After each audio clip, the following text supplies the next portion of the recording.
Why stay earthbound when prosperity awaits you in the stars? Come to Halcyon, the only colony on the edge of the frontier, owned and operated by corporations. A trip of 10 short years will feel like mere minutes, thanks to the comfort and safety of your very own hibernation chamber. You'll wake up in a perfect society designed to maximize your productivity with guaranteed full employment. With only a minor term of service, you will become the master of your own destiny when you go out of this world to the Halcyon colony.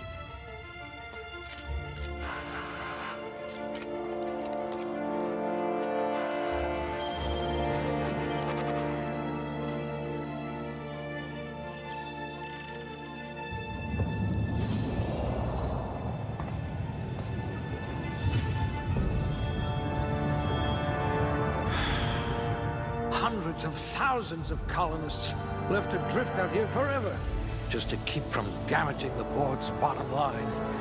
Disgraceful.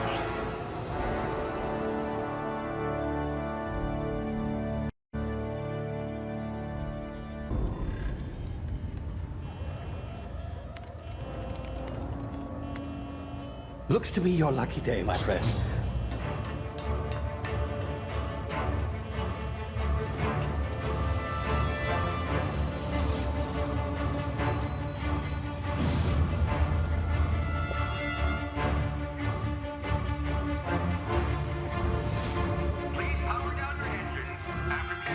Not likely, bootlickers. Initiate skip jump.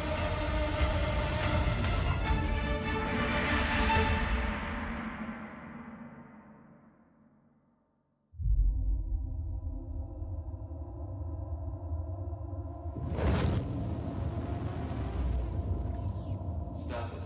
Structural integrity down 25%. Power levels down. Shit.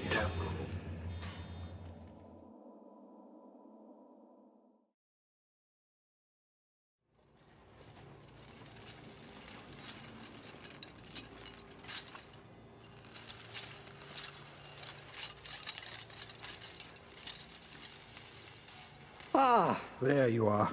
Wondering what's going on, eh? Bit of bad news there, I'm afraid. Your colony ship was inexplicably knocked out of skip space and forced to complete its journey at sublight speeds. This means that you and every other colonist on the Hope have been in suspended animation for 70 years, give or take. Normally, reviving someone after so long leads to some quite horrifying results. It's called explosive cell death, but it's really more of a liquefaction. Something wrong? Oh, yes, well, not to worry. I've pumped your body full of a special concoction I devised to keep you from dying so horrifically. Hopefully at all, but I guess we'll see, yes? Unfortunately, I used the last of my chemical supplies saving you. I know it's a lot to ask, but I must have your help securing more if we're to save the rest of your fellow colonists. I'd see it done myself, of course, but the board has a sizable bounty on my head. Now, my ship is inoperative, but I've managed to hire a smuggler to help you out. He'll be... Oh, I see we're in position. Good luck!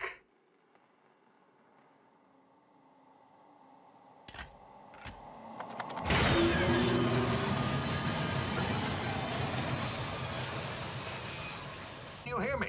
Is this thing working? Ah, there you are. Now, where were we? Oh, yes, the smuggler. His name is Hawthorne, and he should be waiting for you at the landing site. He's to be your chauffeur, so to speak. Not to worry, I'm told he's a specialist. Dashing gunslinger, one-of-a-kind ship, that sort of thing. You'll like him, I'm sure. I've also outfitted you with a simple wireless monitor so I can track your progress. I'll check in with you as soon as you land. Good luck. All the colonists are counting on you.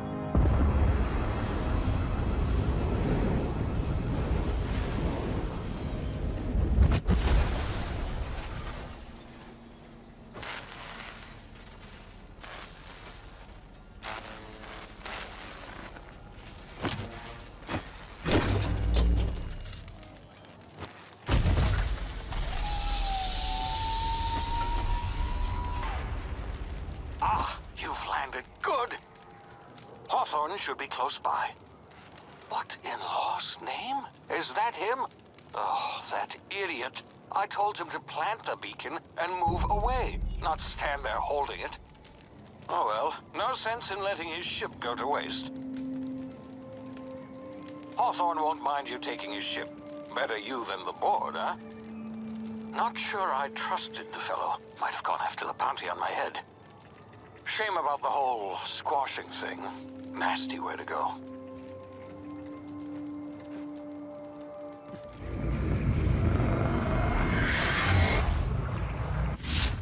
Easy now. You've been frozen for a while. There's bound to be unforeseen side effects.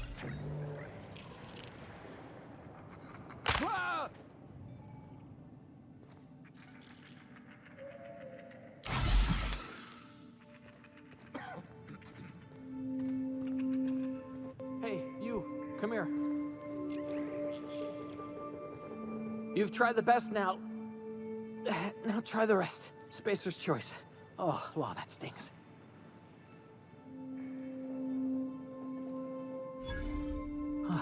Looks like the bleeding stopped. I owe you one. Hope you don't mind me omitting this little exchange from my report. Spacer's choice doesn't like us accepting outside help. Better, thanks to you. I might have bled out on my own. Or worse, had to go begging the boss for some Adrena time. We were out on patrol. I saw a marauder camp up in the hills. Thought I could take him. Then my gun misfired. Right through my side. I mean, what are the odds of that, right? Just barely scraped by with my life. Crawled in here and blocked off the exit with those canisters. Gibbering, flesh-eating, law-breaking, unemployed lunatics with guns. Some hull had grounded their spacecraft out in the open. That's a real good way to attract marauders. See those canisters by the entrance? Marauders come sniffing around in here, and I can take them all out with a single shot. Not bad, huh?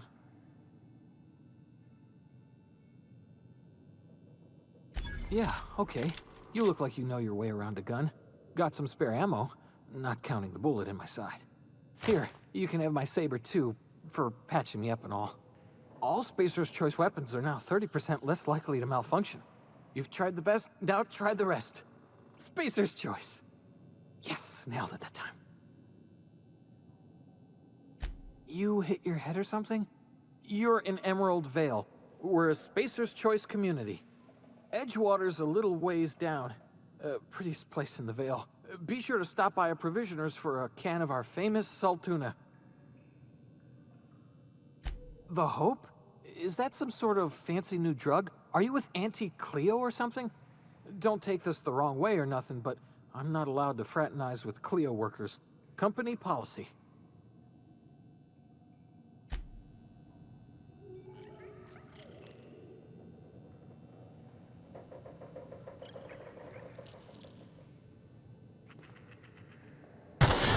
Damn it, my ears! Oh, what just happened? Can you hear me? What in the hell? This...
before you get yourself killed. Don't know where you came from, stranger, but you best keep your head down. There's marauders hereabouts, and worse, landing violators. Gall on that rung leech. Landing in the Vale without using an official Spacer's Choice landing pad. I'd slap him with a fine if it weren't for all these marauders shambling about. You out of your mind? No way. Once we've dealt with these marauders, I'm hunting that sick freak down. I just, you know, need a couple of winks to catch my breath. Stretch my legs some.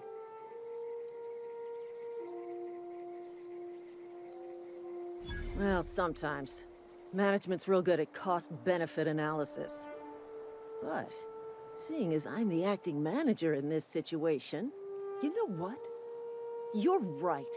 It's time we cross those marauders off, find whoever owns that ship, and file a full report.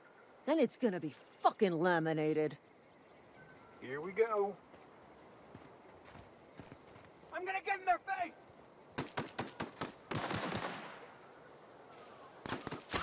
Make you bleed!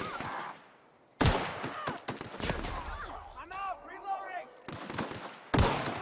I just earned a fine bonus. Waste of company ammo.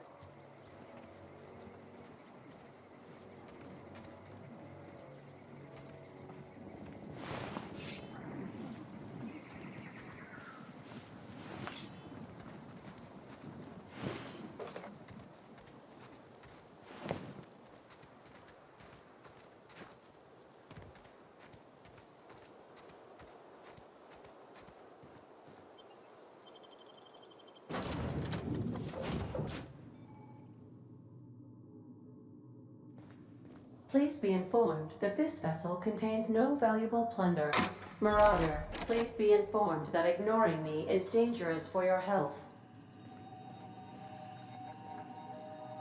Hello, Marauder. I am Ada, the autonomous digital astrogator of this vessel. Please be informed that I am authorized to use violent retribution against unwanted solicitors. Please return any misappropriated equipment and exit this vessel in an orderly fashion. Failure to do so will result in your immediate destruction. Jettison procedures initiated. Disengage in airlocks. Prepare to eject all boarding parties in 5, 4, 3, 2, 1.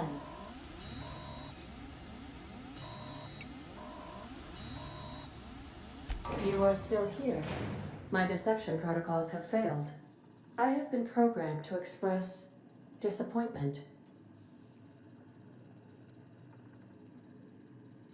This vessel is the registered property of Captain Alex Hawthorne. I am incapable of accepting orders from anyone other than Captain Alex Hawthorne.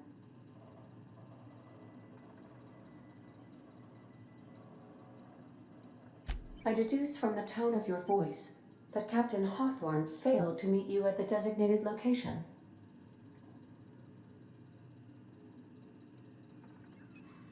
I understand.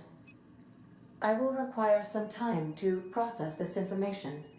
Thank you for your patience and for your honesty. I am programmed to take orders exclusively from Captain Hawthorne. If I accept your orders, then you must be Captain Hawthorne. Do you understand?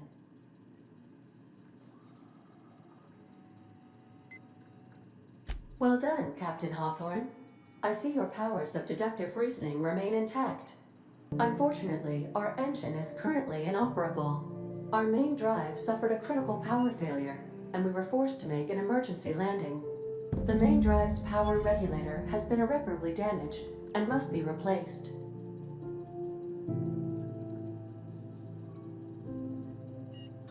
Astutely observed. However, the probability of locating a power regulator within a worker settlement falls within acceptable parameters of certainty. High-capacity power regulators are sometimes employed in the electrical networks of worker settlements.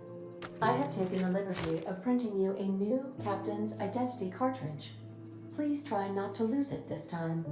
This cartridge identifies you, Alex Hawthorne, as the registered proprietor and captain of the Unreliable.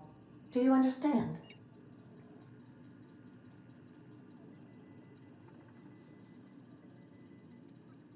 Thank you. I appreciate your cooperation. Best of luck in your search for a power regulator. Try to stay alive this time.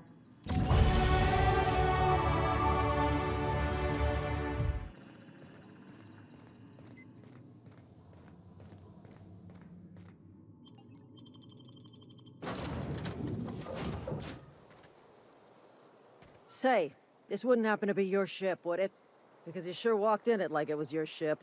And if this ship is yours, well, mister, you owe Spacer's Choice a hefty fine. I'm afraid we gotta dock your pay.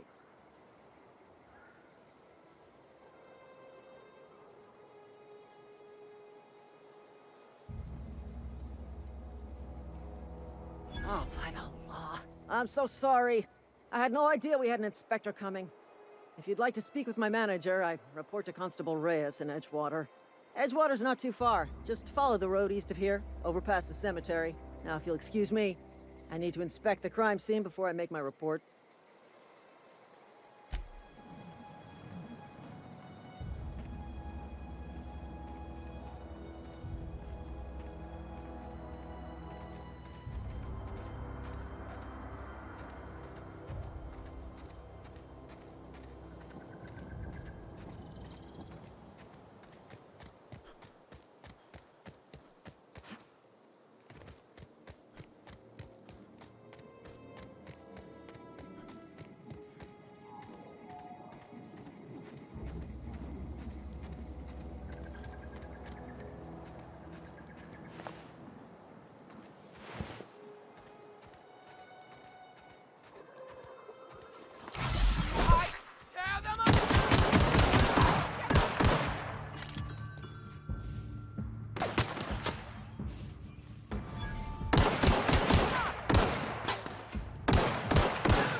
Whoa, hey, where'd you come from? Don't go ambling out in those hills. That's marauder territory, friend.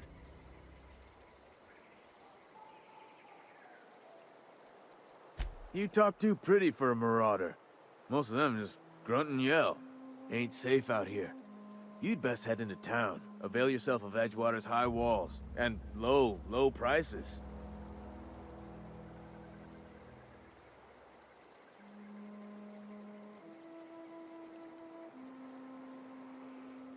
Pleased to make your acquaintanceship. I'd shake your hand, but I've been hauling corpses. You don't want none of that on you. Name's Silas.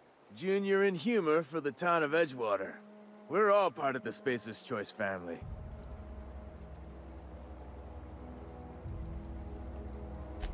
Hey, I earned that fancy title. Started off a lowly junior gravesite builder, then junior interment engineer. Oh, and I was a junior burial assistant for a time.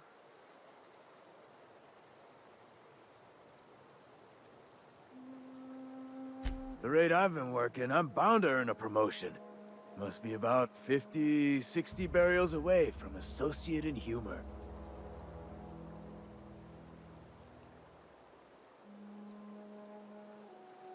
Definitely not the junior in humor, that's for sure. If you've got business inquiries, you should stop by Reed Thompson's office. He's up in the tower above the cannery. Head into town, follow the road. Look, you obviously ain't a worker. What's your racket? You a smuggler? Freelancer?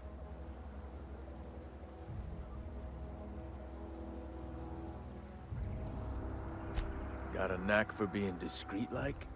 There's money to be made, long as you keep your nose clean. Edgewater is a company town, board-owned and operated. That includes the cemetery. None of us own our grave sites. We rent them from the company. Renting means money. Money means paperwork. Paperwork means signatures. Some of our families become a mite delinquent in paying their dues, you see?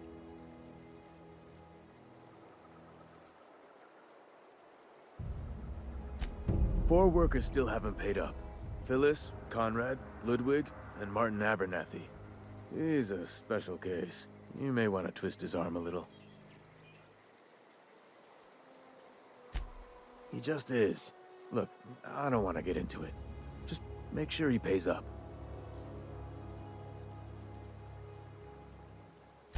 Conrad's got a barbershop in town. Phyllis works at the cannery most hours. Abernathy... I ain't seen him in a few days. His domicile is near the cannery. You'll find him in town. All except Ludwig, that is. He's over by the landing pad.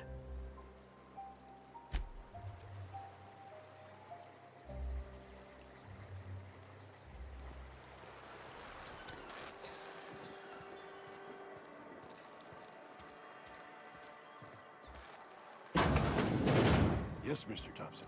I'm fine, Mr. Thompson. Never been healthier. Whoa, did Mr. Thompson send you? Well, you tell Mr. Thompson I'll be right at my post. Tomorrow. Bright and early tomorrow. Because I'm definitely not plagued. As spry as a spring chicken. That's old Abernathy.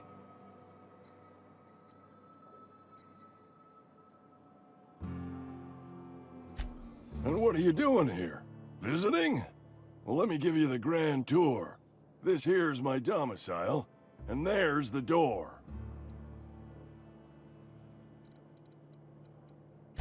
Silas knows, doesn't he? That's why he sent you. That's why he wants me to pay up.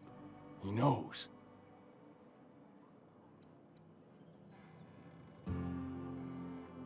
Sounds like he's already told you. You may as well hear it from me.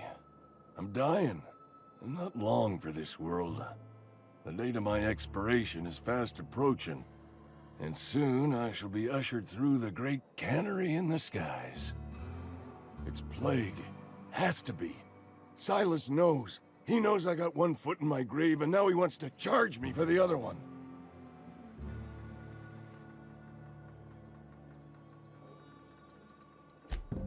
I'll pay your fees. I don't want any trouble from Silas. But if you could see a way to freelancing for me, I could really use the help.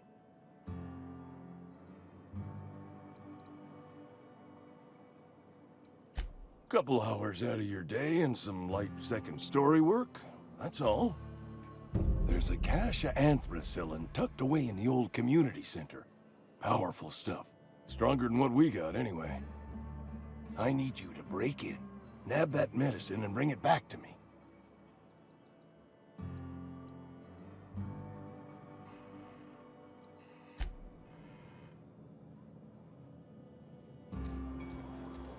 You're making a mistake working for Abernathy.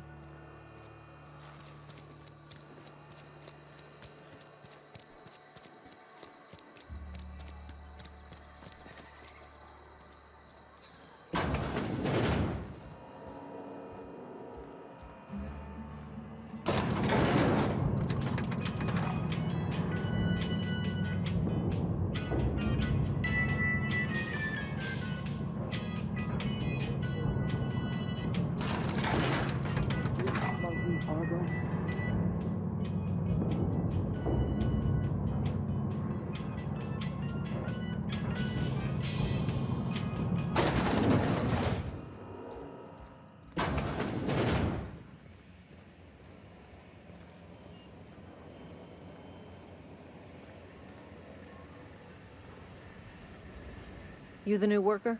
Whatever. Make it quick, Tenderfoot. I'm busy.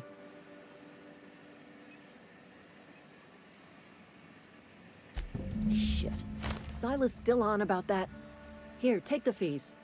I'd appreciate it if you didn't tell Reed I was late on my payment. Because they're not my fees and not my gravesite. Guy I worked with shot himself. I paid the bill.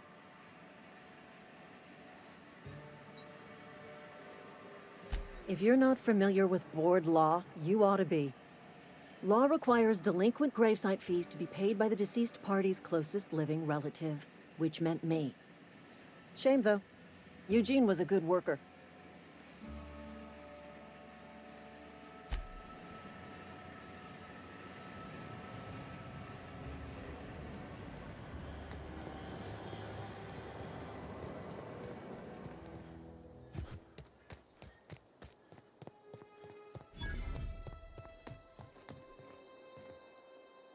Thank the law. I've been requisitioning backup for months. Guess the boss finally came to his senses. You ever swung a truncheon? Let me see your rifling stance. I want to make sure you're up to snuff.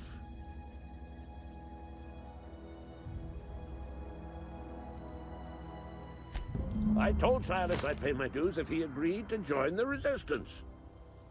Guess this means he's finally heard the calling.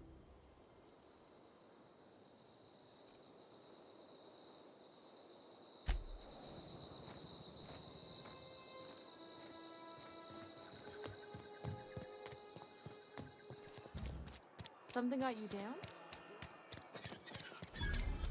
Heard something outside the walls today.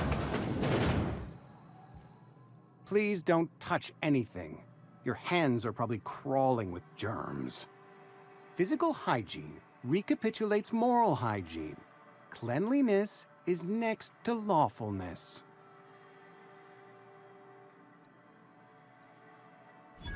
No, thank you. That's quite all right. I've seen enough body parts in my line of work. I'm Conrad. You will report to me if your hair fails to meet Spacer's Choice aesthetic standards. You will also report to me in the event of your death, whereupon I will clean and prepare your remains for interment. Ah, gravesite fees. Silas and I had talked about this at length. I thought I'd made it clear my pecuniary situation precludes the necessary restitutions. As broke as pie crust, friend. Bidless, indigent, destitute. I simply cannot afford it. I am a blemish on the prosperity of our fair settlement. When I expire, I expect Silas to toss my body into a ditch.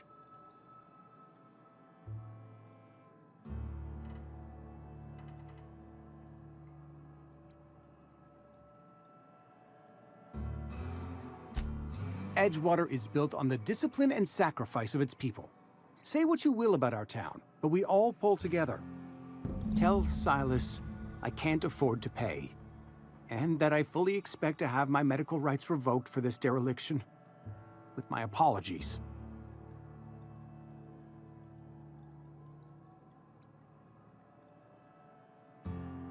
Not a bad idea, but I'd need some kind of collateral. My pair of lucky clippers! No, that won't do. Your idea intrigues me, but I'm afraid I don't have anything to give Silas. I'm open to suggestions.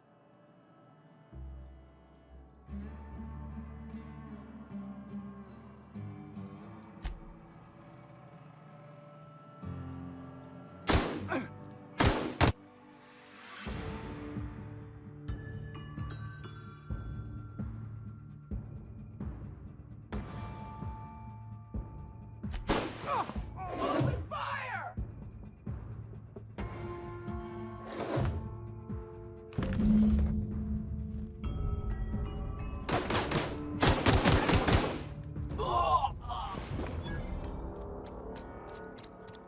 Another day at the cannery.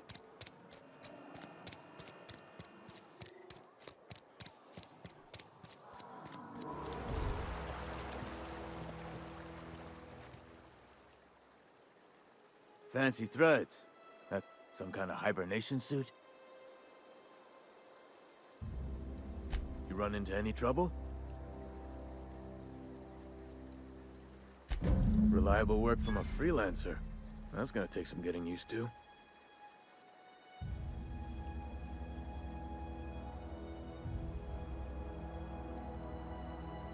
And I'll buy you a drink sometime.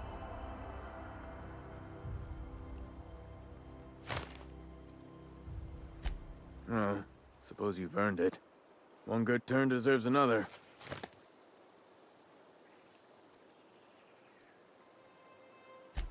Abernathy was sick? With the plague? That's disgusting. I shook hands with the guy.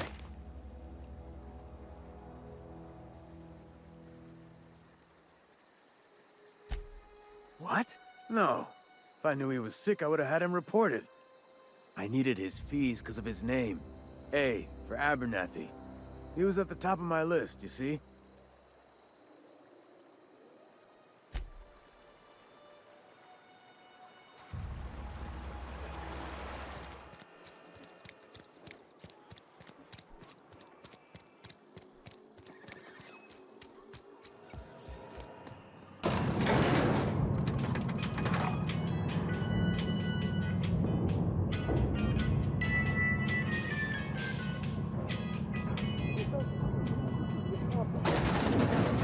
Any food? It seems we've got a guest. Really now, Parvati, I do wish you'd spoken up. I do apologize. I was given no forewarning of your arrival, or I might have welcomed you at the gates myself.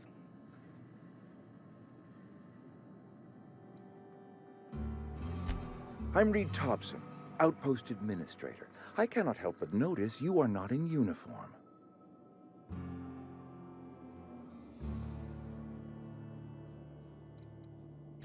Of course not. I don't have that kind of luck. Seems I allowed my excitement to run away with my wits. Been a few seasons since we've had a visitor pass through.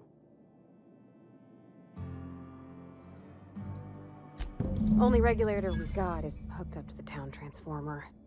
Mr. Thompson ain't liable to be keen on dismantling it. I beg your pardon. I am most emphatically not keen on any such thing. I can't let you have our power regulator. But I happen to know of another one, and I happen to know exactly how you may retrieve it without frying yourself in the process.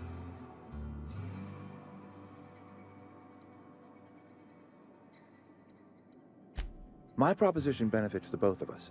Please, hear me out. There's a power regulator in the old botanical lab. It's mostly abandoned, so all that power is being squandered. Go down to the geothermal plant.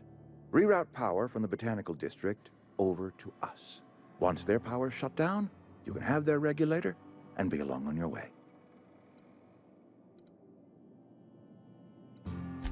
I was not entirely sure how to tell you this. The botanical labs are not legally inhabited, but there are people who live there.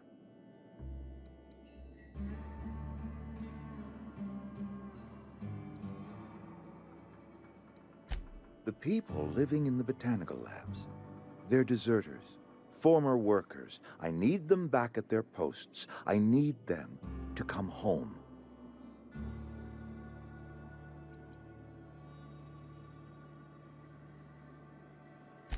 Edgewater is struggling. We haven't hit our production quota in years. If we don't meet our quotas this year, the company might shut us down for good. I need those workers back at their stations.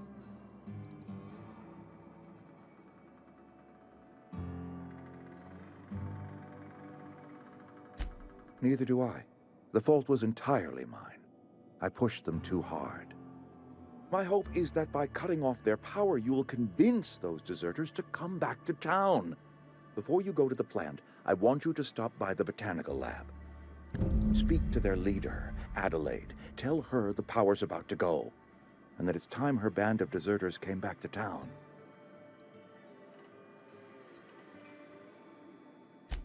Adelaide's older than the other deserters. She's dignified, kindly. From what I understand, her camp looks to her for leadership.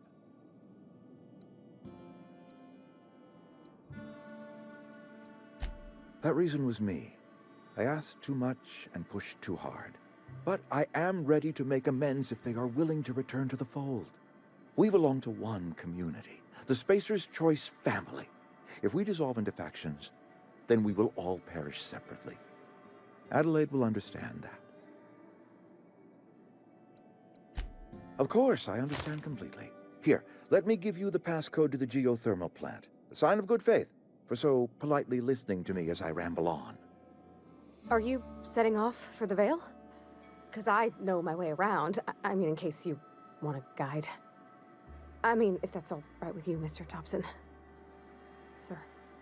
I hesitate to part ways with Miss Holcomb. but I cannot deny that she is talented and may prove useful to you. Great! I got my wrenches and diagnosticators and hairpins and engine tape, so I'm all set. Well, I am glad to hear that. Best of luck to you, and thank you again for your help. It is a lot to ask of a stranger, I know.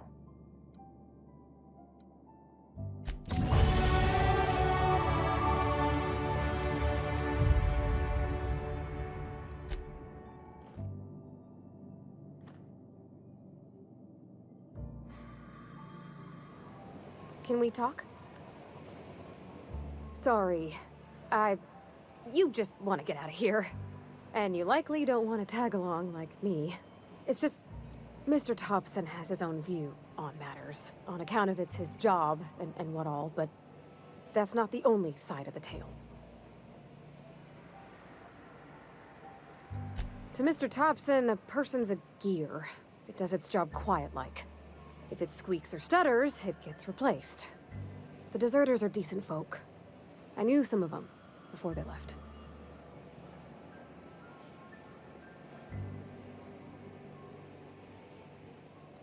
Miss McDevitt? Oh, gosh, no. She was a real important person. A flavorist. Made all the food taste decent. She used to work up in the big office with Mr. Thompson. All I know is she left after her son died. It was a real big to-do. I could hear them both yelling clear from my own place.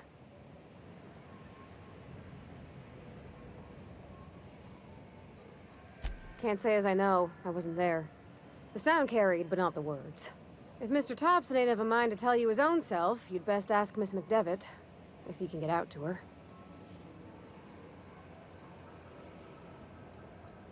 I don't know anybody well. I mostly listen to them talk, kept my head down. There was a boy named Thomas who used to follow me around, asking questions about the stuff I fixed. He was real sweet to me. Not any sort of dissident.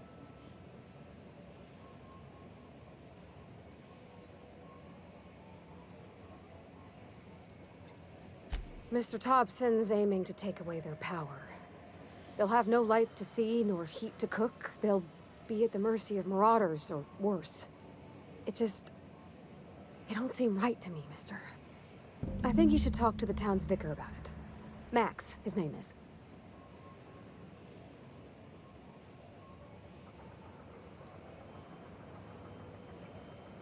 About if what Mr. Thompson proposes to do is upright.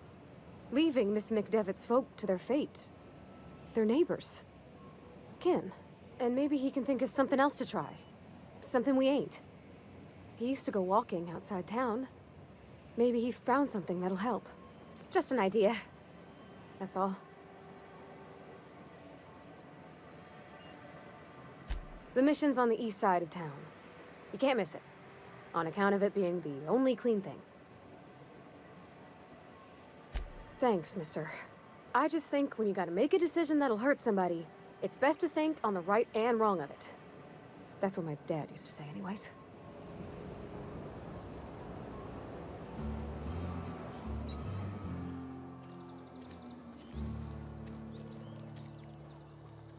I've always felt weird in here. It's too clean. Yes, what is it? You're an outsider. Fantastic. Vicar Maximilian de Soto at your service. Or Vicar Max, if you're the sort who prefers brevity. And Ms. Holcomb as well. How rare to see you out. And with a complete stranger. Curious. Just tagging along, Vicar de Soto. Don't mind me. I so rarely get new people to talk to. Name your poison, anything at all. Spiritual counseling? This season's tossball predictions? The quickest way out of town?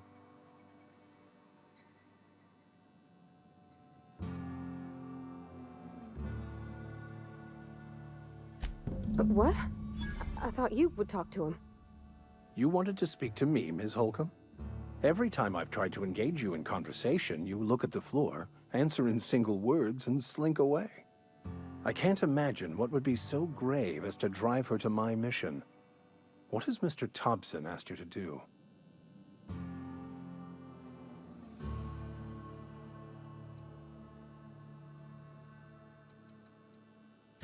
depriving them of safety from the marauders and wildlife. I can see why that troubles you. Miss Holcomb has a soft heart. Always has, if you believe the talk.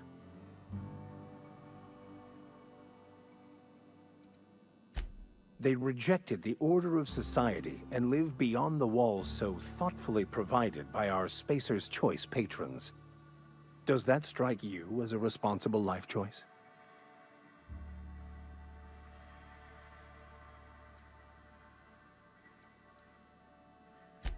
Assuming your goal is to save as many as possible, then you should bring everyone together. Send the power to Edgewater and convince the deserters to return to the fold.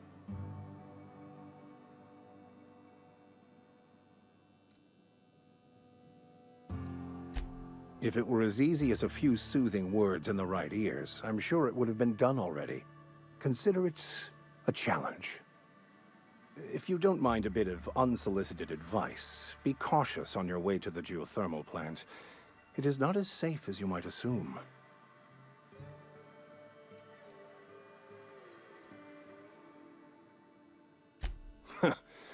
The marauders I met when I ventured outside the walls might agree with you.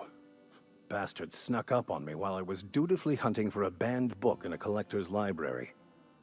Barely escaped with my life. But you see, one of the reasons I transferred here was to get my hands on that heretical text. If you managed to acquire it for me, I'd pay quite a handsome sum for the book.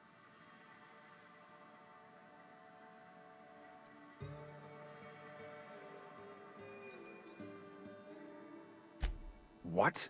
No, I don't want to burn it. I would never... I mean, I just want to... Look, I have a very simple goal here. I just want to keep the writing out of layman's hands.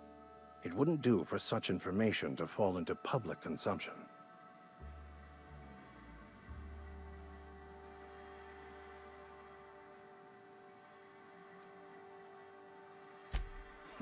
I can assure you, you won't find another willing to risk imprisonment to possess this book, nor anyone willing to pay the price I can offer.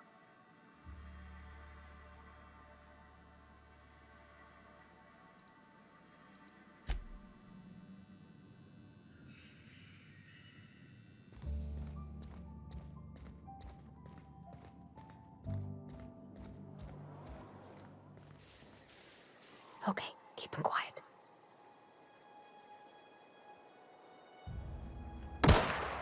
Here we go!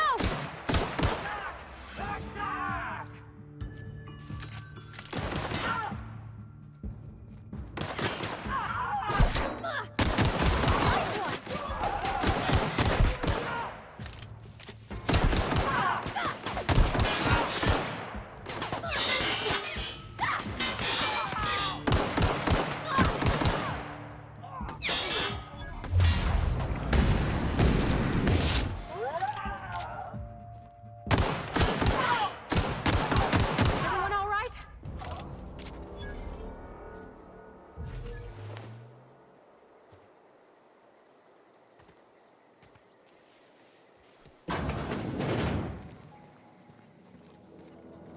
Oh gosh, it's so... If you're hungry, there's meat turning on the spit outside. If you're bearing illness, find a place to lay your head down and I'll fetch you a poultice. Whatever your troubles with Edgewater, leave them at the gates and be welcomed here. Any questions, dear? I have been called that, among other things. Green Thumb, grandmother, the strange old lady who keeps flowers. But yes, Adelaide will do just fine. Excuse me, Miss McDevitt? Sorry, it's just...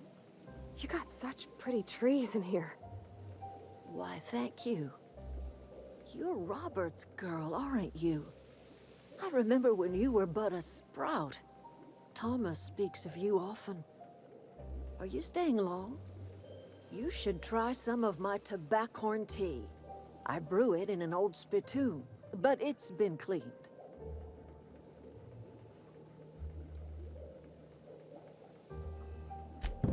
Reed Thompson? You here on behalf of that cold-eyed reptile? Let's hear it. What's Reed's idea of peace, then?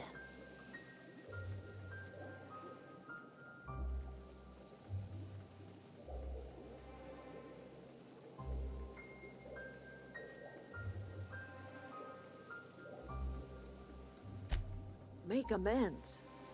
Spare me. Only thing Reed knows how to make is a mess. Like everything else that comes out of Edgewater, that peace offering is canned. I and my own are living just fine out here by ourselves.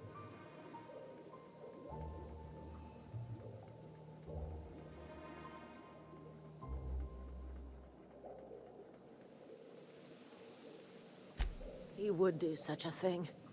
The question is, why would you agree to his plans?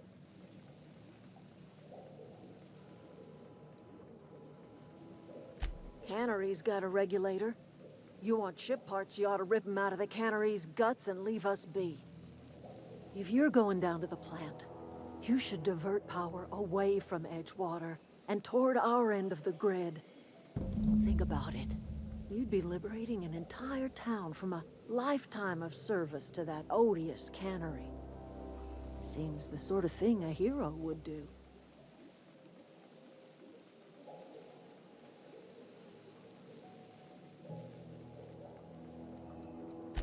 Well, if it's all the same to you, then you ought to divert power over to us, shut down Reed's cannery, and scrap it for parts. You've seen that miserable excuse for a town with your own lamps. Hollowed-out workers laboring their lives away at the cannery, living off whatever scrap Spacer's choice throws them.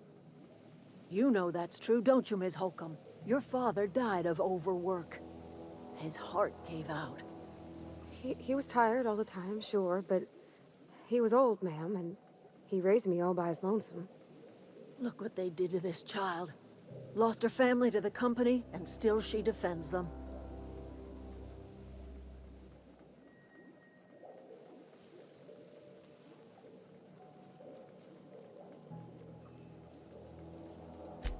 It's not much of a living. Every single person in that town has sold themselves to Spacer's Choice. The company owns them. Body, blood, and bones. You've been there. You've seen it.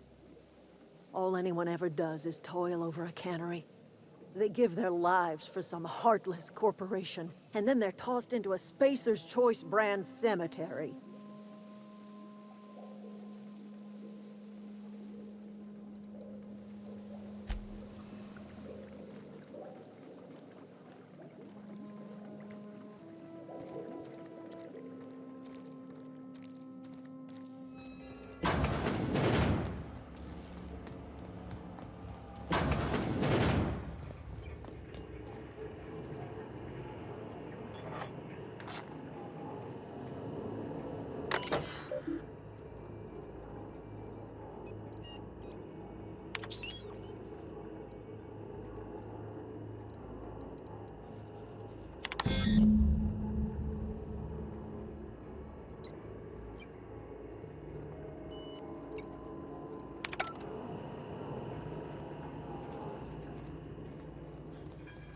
Three switches.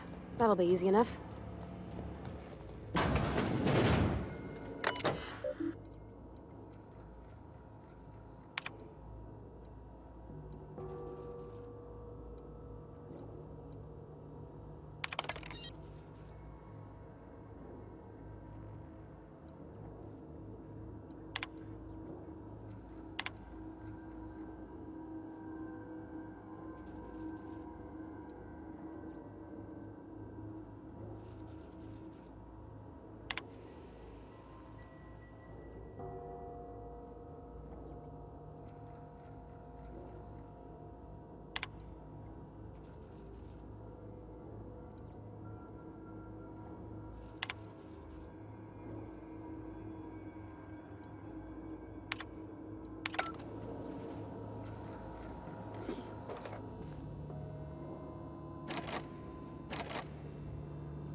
Of them.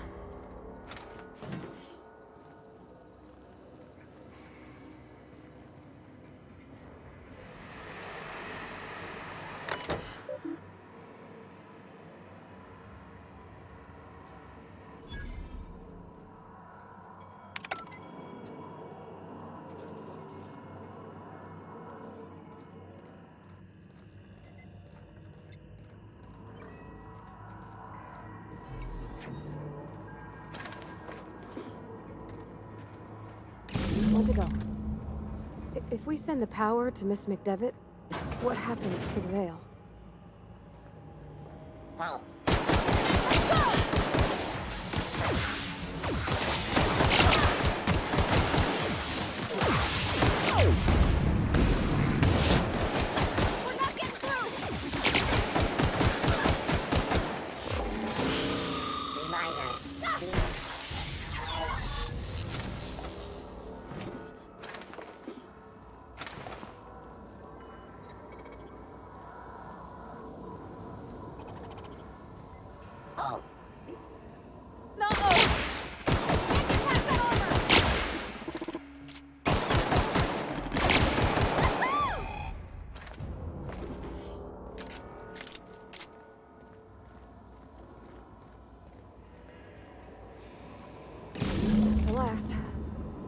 I'm not sure what the right is. Alls I know is the decision's final. Once we do this, there's no going back. Hey, mister? Look, I know you want your power regulator and all, but I just gotta ask you. Do you understand what you're about to do? I don't think you should cut off Edgewater's power. I think it would be cruel. I'm sorry. That just sort of came out all at once. Edgewater's hurting. We've been losing workers year after year, and corporate hardly ever sends replacements. There's barely enough Saltuna to fill our bellies anymore. But the town's got some good people in it. Decent, hard-working folk just living their lives the only way they know how. They don't deserve to be punished.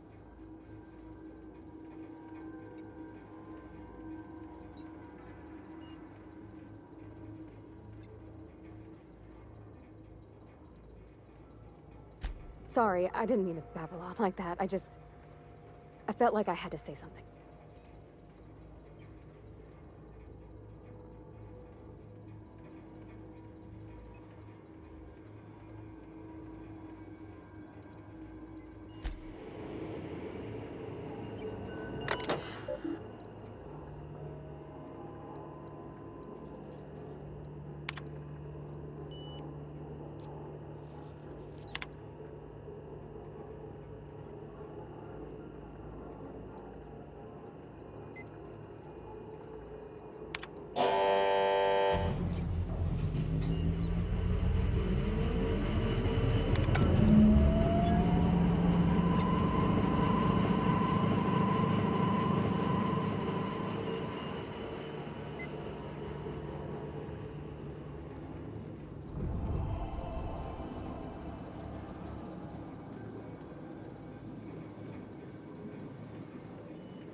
That's the thing about growing old. Your eyes start to fail. Elsewise, I would have seen you for the snake that you are, chopped you into pieces and roasted you on a spit. This is all you're doing. Cutting off my power, killing off my garden. Without refrigeration, my food will spoil, and my flock will starve. I want to ask you this in private, away from the eyes of my flock, so they do not see me lose my temper. Tell me, why did you do it?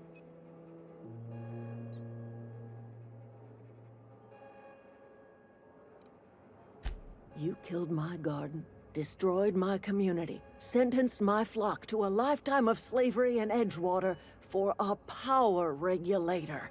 Well, shit, I wish it was personal.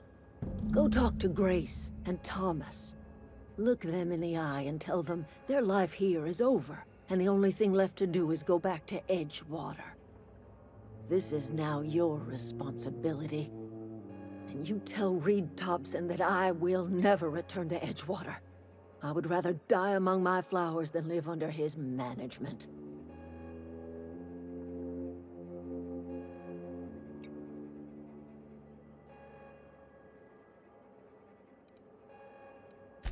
My son worked in that cannery. When the plague started coming, he was one of the first to fall sick. We had a store of medicine locked away, but Reed refused to treat him. Said my boy didn't deserve treatment. Said the medicine would have been wasted on him. So I buried my boy in the cemetery, gathered my belongings, and left. That's as much of the story as you need to hear. As long as Reed is still in Edgewater, I will not return. Those are my terms.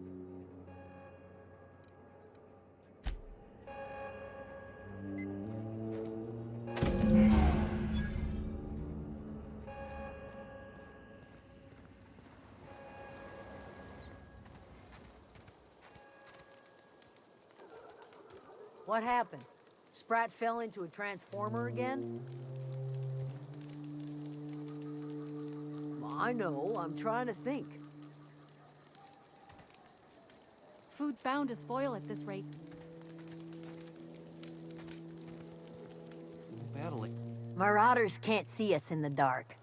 Wild canids, on the other hand. The matter's been weighing on me. Fact is, I can't go anywhere long as Zoe's missing. Disappeared without a trace. Marauders took her, I suspect.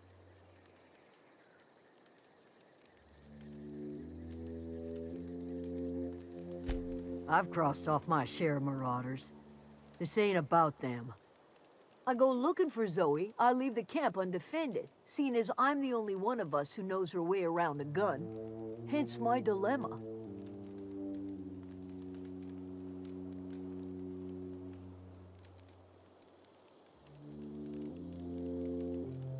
Well, enough to know we never got on. Zoe and Stefan were close. If anybody knows the workings of her mind, he does.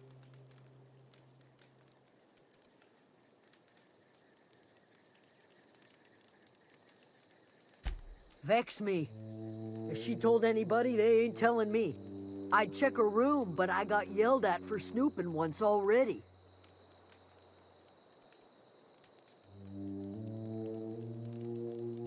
Little ways ago, she was always obsessing over her serial dramas.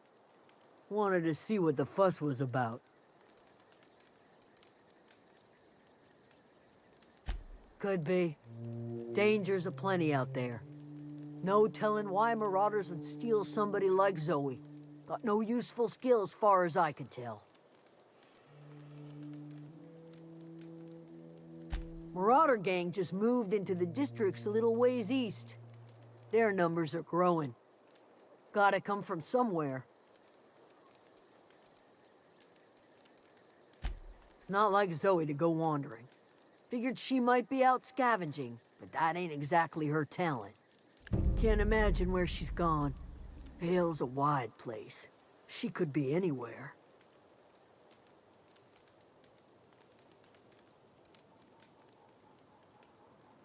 Could do without the gallows humor.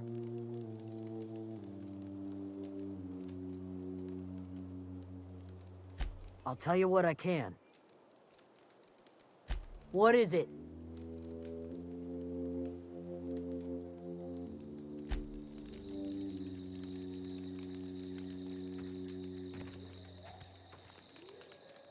Everybody keeps staring at me. It's not my fault the power's dead. Whoa, Miss Parvati. You're, what, how are you? Hi, hello. Are you, are things safe out here? How are you keeping? Great, just great. I've been trying to keep stuff running, just like you. Only I'm not so... Wait, they didn't kick you out, did they? Oh gosh, no, I'm just along with this fella here. I seen you wandering around here. You don't look like you're coming from town.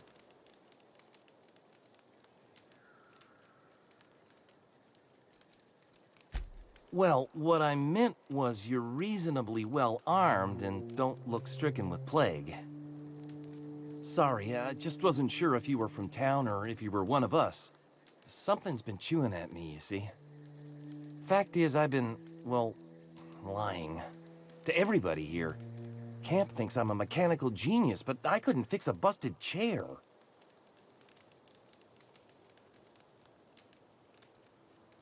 I'll take all the help I can get. I set my mind to learning the craft of the engineer, you see. I want to make something of myself. You ever heard of the Young Spacer's Guide to Mechanical Engineering? Comes in a set of 3. If I had my hands on one of those data pads, I could teach myself the ins and outs. Those are good. My dad kept a copy with him when he was working in the cannery. I know the old community center kept a copy. Should find another one back in town. If you could find me even one of those pads, I'd be greatly obliged.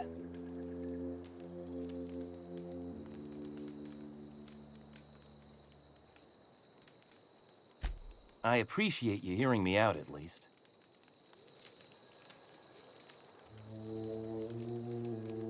Any luck finding one of those manuals? I've been thinking about going back. I'm not much use to anybody here. I get sick thinking about working at the cannery. I can't do that again. I mentioned those manuals on mechanical engineering. Suppose if I had one of those, I could go back to read and make a real case for myself.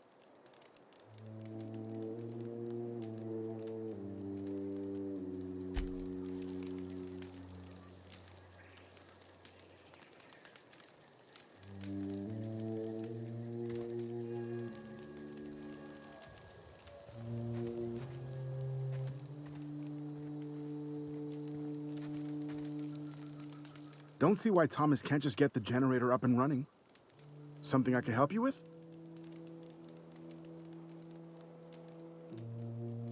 You mean Zoe? Yeah, we were pretty close. Not like her to go loping off. Zoe and I were gonna watch the serials, as is our custom. She never turned up. I looked around, but she was nowhere to be found. You sound like some type of corporate fixer asking all these questions. Zoe was always obsessed with this serial, Masked Marketeer. A scion of Byzantium turns to banditry and teaches his marauder companions the wisdom of free market economics. Shame she up and vanished when she did. I had a surprise lined up for her. The other day I got my hands on a genuine copy of the latest Masked Marketeer. I was gonna surprise Zoe with it, but she was gone the next day. Can't say I recall Zoe ever acting strange. Well, except for her habit of writing things down on scraps of paper. She called it journaling, but I think it's just plain odd.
Wow!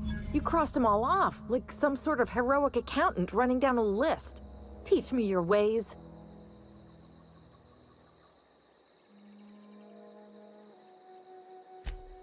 What? You mean Adelaide's little congregation of nature-loving nobodies? I could not possibly be less interested in them. You, on the other hand, you were a sight to behold. If I had half your skills, I'd be the greatest outlaw the coast has ever seen.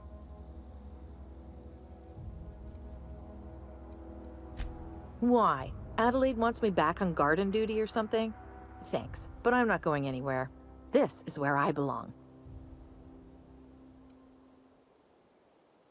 I doubt that. Nobody in that camp really cared about me.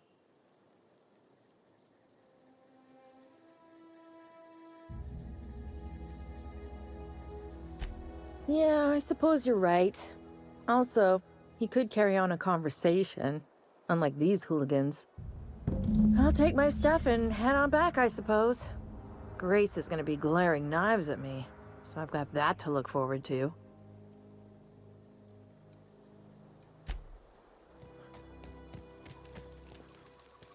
What? I'm not in the lightest of humors right now. We didn't always get along, but I'm glad to know she's safe. What happened, anyway?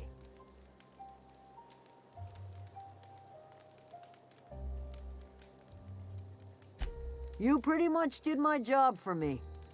Least I could do is pay you for your trouble. Let me know if I can do something for you. The matter's been weighing on me. Zoe came back, but I couldn't keep her from slipping out in the first place. Who's to say I could keep marauders from slipping in? I don't see us lasting more than a couple of weeks out here. I'm loath to admit it. We're gonna have to make our peace with Thompson and hope he takes us back. Listen, we go back to Reed, hat in hand, begging for our old jobs back. Well, Adelaide's not gonna forgive us. She never talked to us again.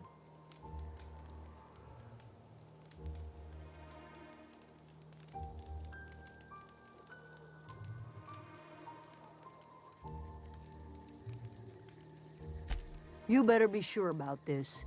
We go back to Edgewater without Adelaide, she's never coming back.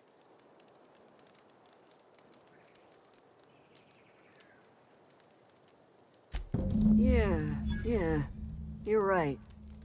And I suspect Reed's learned his lesson by now. Might even be willing to talk terms with us. Hey, Thomas, gather up your personals and we'll go talk to Reed together. This is all happening so fast. Give me a little time to give this place a proper goodbye, yeah? If you find any more of those manuals, I'll be in Edgewater. If you see Reed, let him know we're coming back.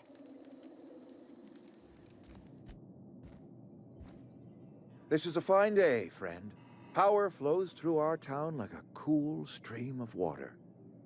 I trust Adelaide's people have seen their way to reason. So, when can I expect them back at their posts?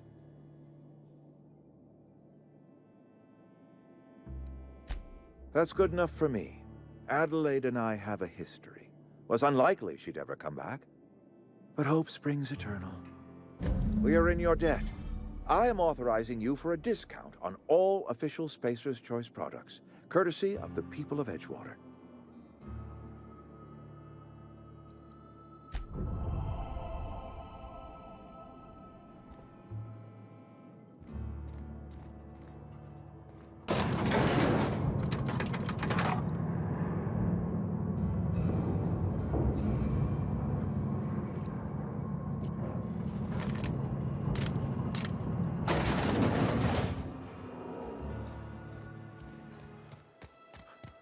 Is this your ship? Oh my stars, she is just so handsome. Does she have a name yet? What's her drive model? Oh, gosh. Listen to me babbling. When I was in Edgewater, I dreamed of flying on a real ship, working on a real engine, belonging to a proper crew. I'm the only decent mechanic Edgewater's got, but every time I think of going back, I get this sinking feeling.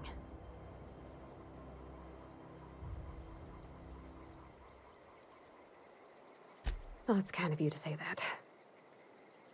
And you're right. I wasn't happy. I want to ask you something, and you can say no. But can I come with you? I could tend to your engine. I know my G-valves for my catalyzers, and I can keep your ship singing. And if you ever need a pair of eyes watching your back, I can do that too. What do you think?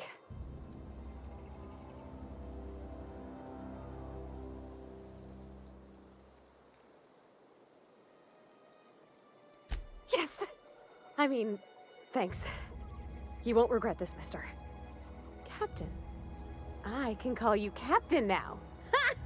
I got a captain.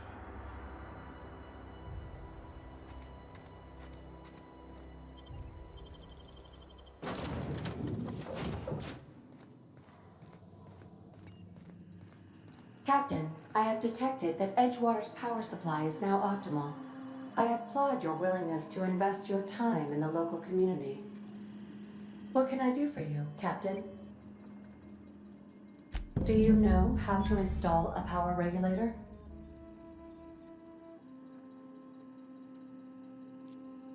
Outstanding, Captain.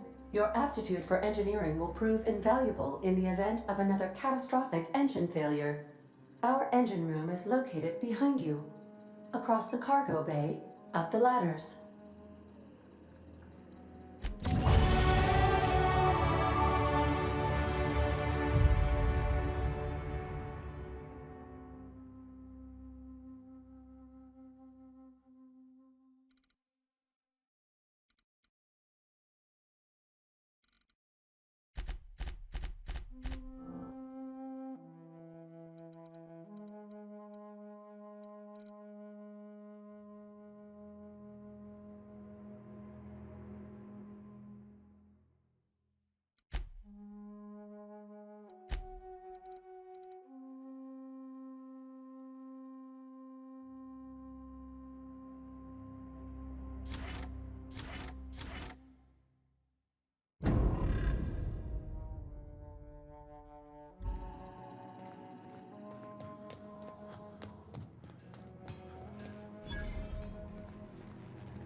What can I do for you, Captain? All systems are operating within acceptable parameters. I am prepared to bring the unreliable into low-altitude orbit. This should prove an adequate test of our flight capabilities.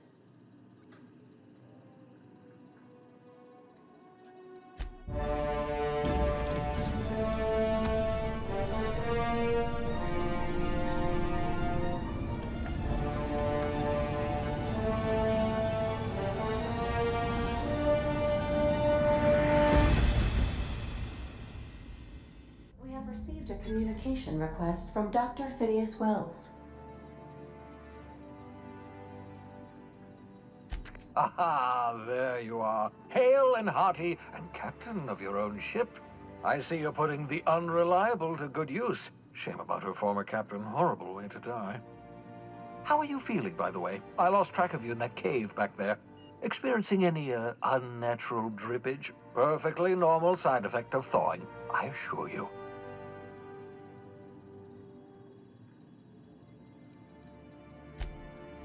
Oh, that, yes, that's probably permanent.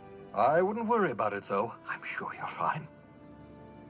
What you saw in Emerald Vale is happening all across the colony. Food shortages, lack of supplies, and basic necessities. We're dying. The chairman, the minister, and all their lackeys on the board are to blame. The Hope has some of the brightest minds Earth ever sent us. If we can revive the Hope's colonists, they can help us undo the board's mistakes. They can help us set things right. You need to get to Stellar Bay on Monarch. I have contacts there. They'll help me, help us, find the chemicals to revive your fellow colonists. Gladys Kilkelly, lovely woman, runs a cozy little black marketing outfit on the Groundbreaker. She can get you a nav key to land on Stellar Bay.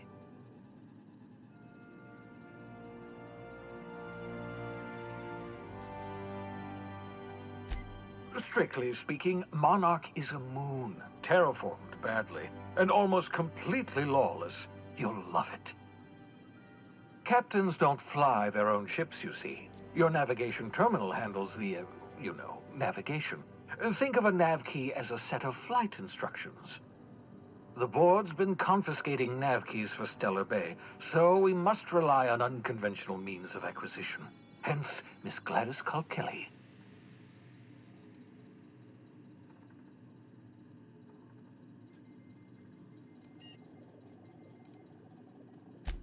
Without a skip drive, good luck. You'll be dead before you make it to the nearest star. Look, I admire your optimism, but the sad truth is you're stuck here. You, me, and the rest of this colony. We're all skating precariously around the edge of oblivion together. None of us are leaving Halcyon alive, so we may as well make it a better place, and we can start by reviving the hope. Excellent. I'll send her a wireless. Let her know you're coming. By the way, I gave Captain Hawthorne a disguise apparatus of my own design, cutting-edge technology, years ahead of its time. I call it the Holographic Shroud. I'm sure it will prove remarkably useful to you. You'll find it in the captain's quarters. Excellent. I'll contact you once you've found a way to get to Stellar Bay. If you have any questions, come see me in my lab. And remember, don't trust the board. They'll try to win you over with promises of wealth and power, but it's a lie. The board's only interested in filling their own pockets. If we don't put a stop to them, they're going to run this colony to the ground. Transmission ended. If you are ready to depart, please select a destination on your navigation terminal.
Captain. Hey, Captain. That's not the point. This halfway just knocked out one of my workers. Hey, Captain. I heard that Groundbreaker's got a real good engineer. A lady named Junlei Tennyson?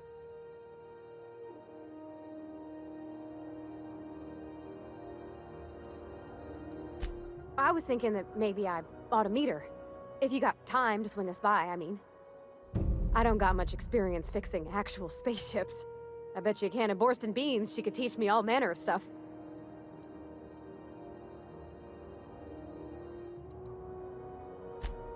I abso-surely can. I'm a passing fair mechanic. Even Mr. Thompson would have said it's my only skill. But I'm used to working on cannery lines, AG loaders and the like. There's tricks about ships I ain't learned yet. All I'm looking for is a few pointers. I bet a lady who runs a whole station has forgot more than I ever learned.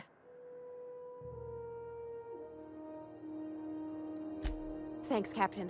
I'll be sure to make it worth your time. Did you want to talk about anything else before we moved on?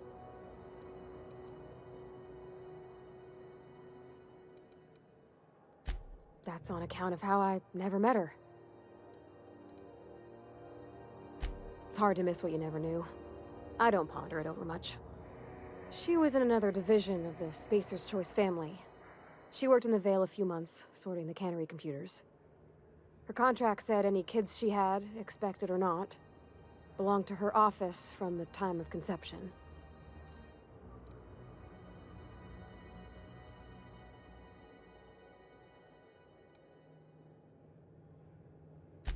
Well, I don't know about normal. Dad said she worked under some kind of special contract. It's sensible. Dad just fixed machines. She did some kind of crazy math, high-level stuff. Better to raise me on his time than hers.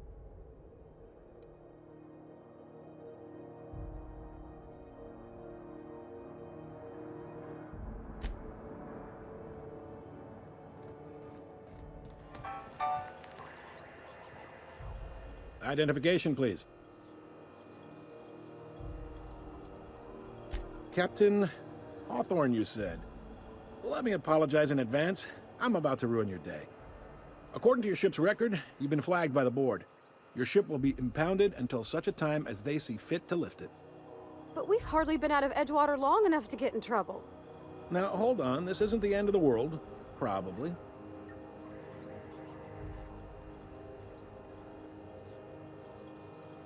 You'll want to take it up with Udom Bedford, our board representative here on Groundbreaker. His office is located along the starboard wall of the promenade. Shines like a Byzantium commode. You can't miss it. Access to that information is above my pay grade, and I've turned down 3 promotions, so it stays that way. I shouldn't be mentioning it, but what the hell? This here, impounding your ship, it doesn't happen much. The board knows we don't take kindly to their interfering in our operations. If I had to take a guess as to why, you must have riled up someone important.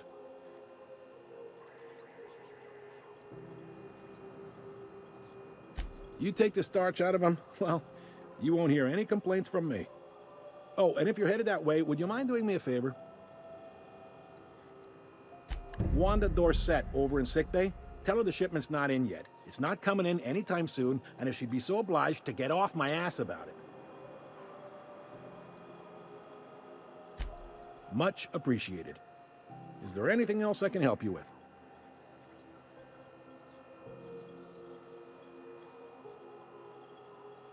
The fence.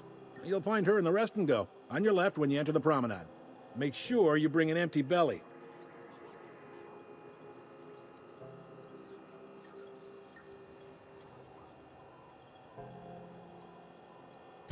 You noticed, huh? What can I say? We're passionate folks, and the board can't abide that independent spirit, especially not when it might impact their bottom line. All their interstellar freighters come through us, and we skim a few bits off the top and manifest processing fees with every one. Folks around here will bluster that the board hates our freedom, but really, they know we can stop their out-system shipments anytime we like, and that terrifies them.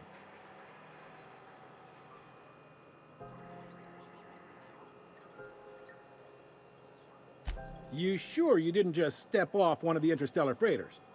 There's no working with the board. They don't share, not bits, people, or resources. You work for them, or you don't work at all. Groundbreaker cooperating now would be tantamount to joining their ranks, and we sure as shit ain't about to do that.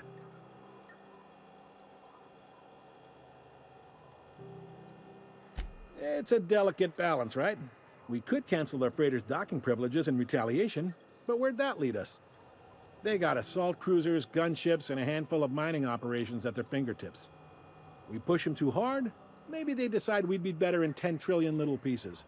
Or they cobble together a new Groundbreaker and put us out of business. The board wouldn't do that. Would they? It's a tough line to walk, no doubt about that. But we make do all right. So far, anyway. Sure thing. Be seeing you.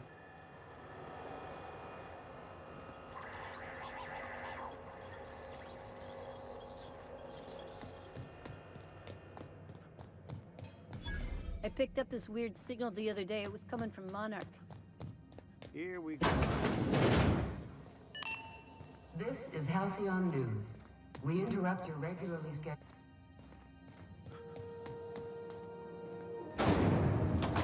What's slap your whole family tonight.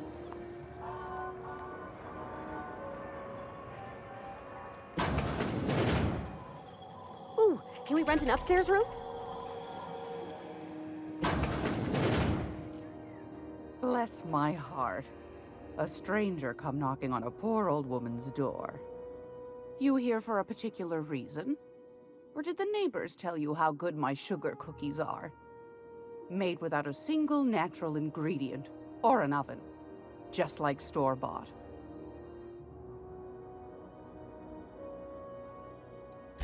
Those have been the height of illegality since Stellar Bay turned their noses up at the board. You and I could be thrown to the void just for discussing such a transaction.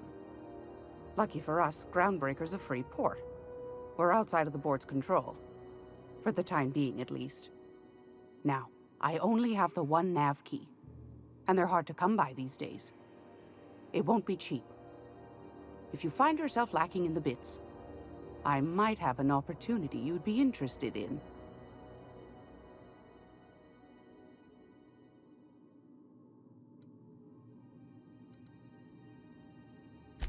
Phineas, that old kook.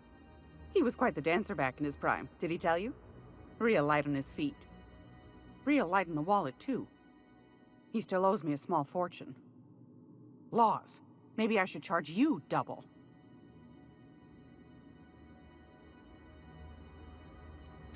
Well, I find I'm in need of a ship captain with a little moral flexibility. Might be this could help out the Groundbreaker, as well as earn some bits. But if you've got qualms... Do you know Edna, over in engineering?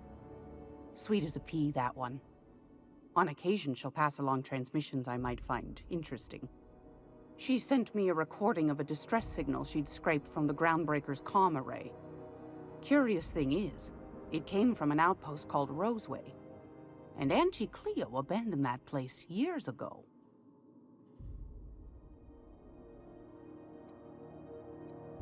Can't say I know for sure. Maybe it never really was. Comm centers don't operate themselves, Captain. Someone had to have sent that distress call manually. Those corps are cleverer than all get out. Might have been a ruse to keep the rest of the board from sniffing around.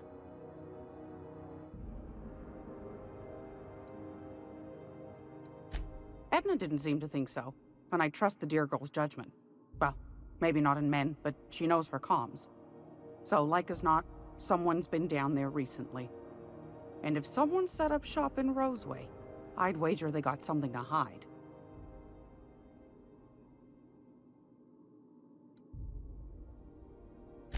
Maybe whatever they're hiding went to heck, and now they need a few spare hands to clean up the mess. If you should find a secret worth selling, might be I could find a buyer. Corporate bigwigs will pay top bit for inside information on their competitors. The more we got the corps fighting each other, the less time they got to meddle in our affairs.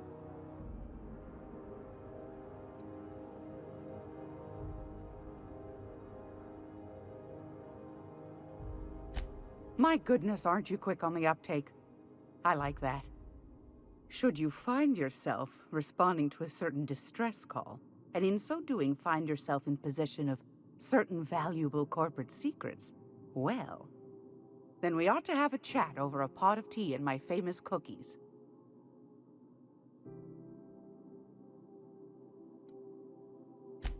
Law bless your atoms. Here's a copy of the SOS recording, complete with the coordinates. Don't forget to come find old Gladys when you're done.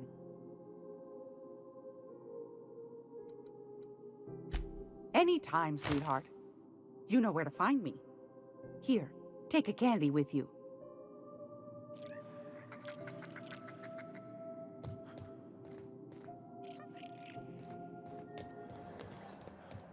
Go back to Byzantium, you gold-plated bastards. I'm just gonna hang in the back and try not to touch anything. Ah, yes. Wheeler messaged me you were coming. He must be the captain of the Unreliable, a vessel that used to be helmed by one Alex Hawthorne. And you are not he. Has something happened to my favorite scruffy freelancer?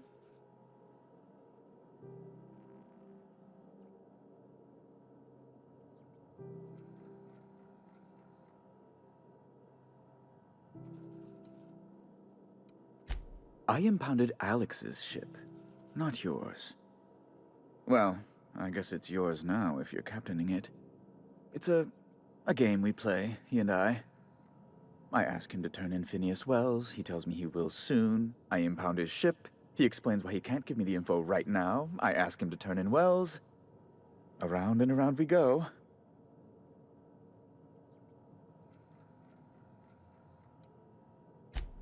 Right. You're going important places, I'm sure. Big, exciting, important places. There, I've removed the flag from your ship. I'm terribly sorry for the inconvenience. However, before you go, Alex promised to tell me the location of Phineas Wells. I'm sure you've seen his wanted posters all over the colony. Did Alex tell you where Wells might be? Anything at all?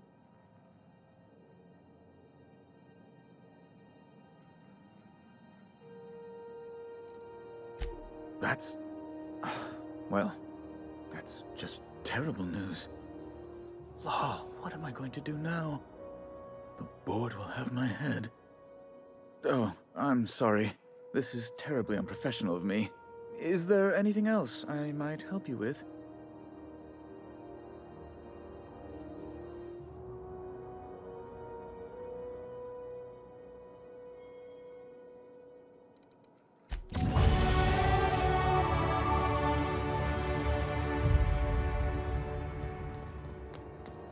Hey, you got a second? Hey, we don't know each other yet, but I'm Felix Millstone. I was in the middle of a little discussion with the local authorities when you passed me by. I noticed your ship in port. Got to thinking you might be looking for some crew, so I wandered by, just to take a closer look. Gotta hand it to you, boss. That's a fine-looking ship. Only thing it's missing is me.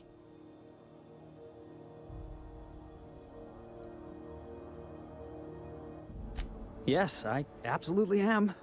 Just give me a shot. That's all I'm asking. I could be the best damn crew you ever hired.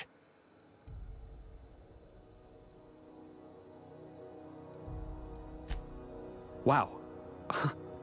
You don't know how long I've been waiting to hear that. Thanks, boss. You're not going to regret this. You got a crew now, Felix. Ah, your face is a sight for sore ocular processors, Captain. Or rather, your headgear is. Welcome back, Captain. How can I be of assistance?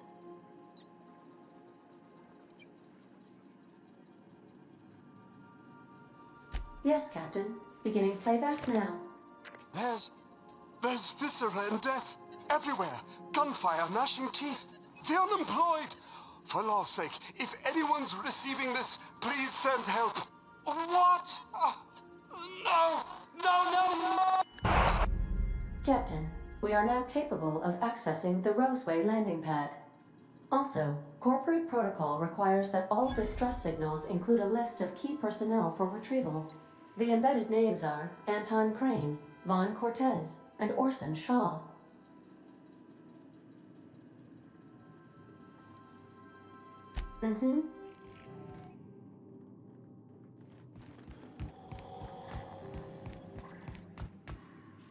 It's almost time for today's episode of The Chairman's Children. Care to listen with me? Fantastic. Do be careful with it, dear, as these keys tend to be a tad hard to acquire. You should have a chat with Lilia Hagen in the Sublight offices. She's a dear. You'll love her. Now, was there anything else? Anytime, sweetheart. You know where to find me.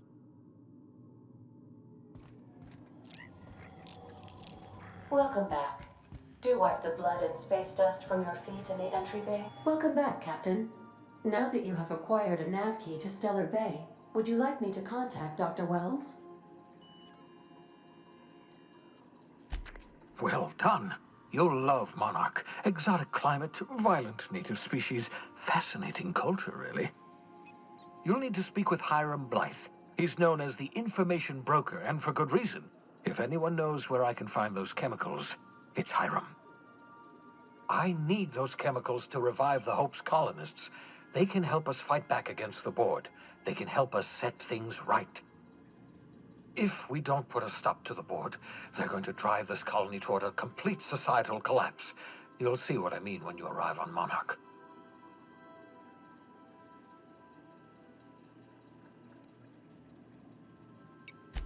You'll want to hire the services of a skilled guide. I recommend a hunter by the name of Nyoka. Frequents the drinking establishments of Stellar Bay. Very hard to miss. Once you have everything you need, make your way to Hiram Blythe's compound. Best of luck. Everyone on the Hope is counting on you.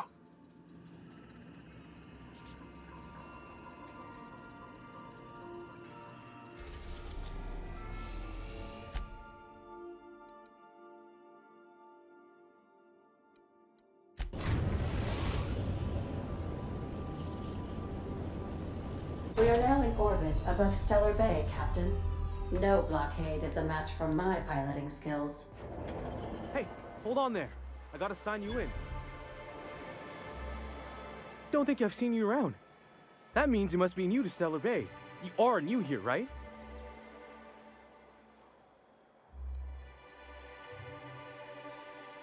You must have seen those UDL gunships on your way in.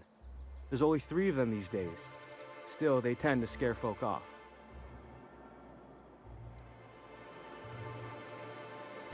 Wish more folk could say that. Gets awful quiet guarding a landing pad that never gets used. You may not have heard, you being new, but Stellar Bay hardly ever gets off-road traffic, us being cut off by the board and all. Which means I never get to do this part, but I've been practicing, so here goes. On behalf of Monarch Stellar Industries, welcome to Stellar Bay, home of the freshest sal tuna in Halcyon. Please state your name for the records.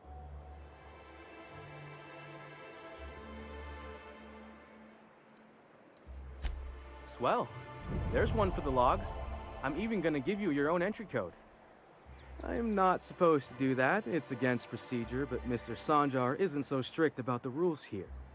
Besides, I got a lot of empty entries to fill.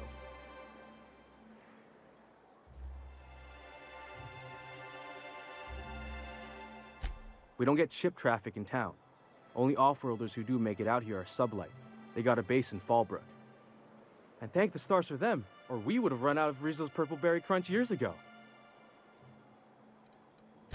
Oh, that'll just make Mr. Sanjar's day if you tell him. The board makes up lots of nasty stories about raptidons and cannibals and whatnot. But that's all outside our walls. Mostly. Did he just say raptidons and cannibals? I can't wait.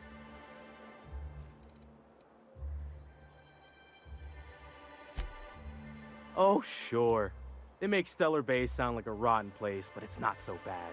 Get a good breeze going, and the sulfur smell mostly covers up the fishy smell.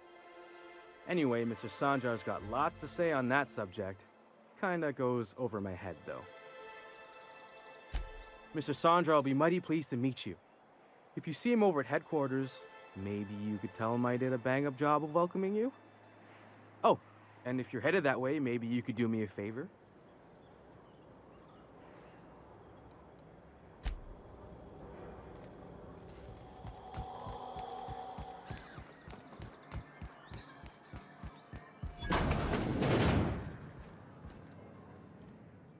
And the little bastard's slippery, right? On account of its blood, so it's sliding. All over the place, trying to crawl away. Getting so I can't tell the blood from the mud. But I gotta get in there, get right in that baby rap's stomach and dig it out. If so much as a drop of stomach acid got on that medallion, shit, I don't know what I'd do. Might be I'd hunt every damn rapt out there. Right. What are you staring? Wait. You ain't from around here. Who are you?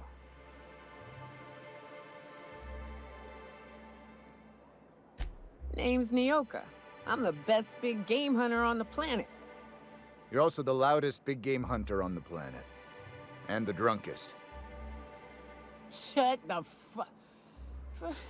Fair point. I deserve it, though. On account of being the best. You're a hunter? You ever killed a rapt with your bare hands?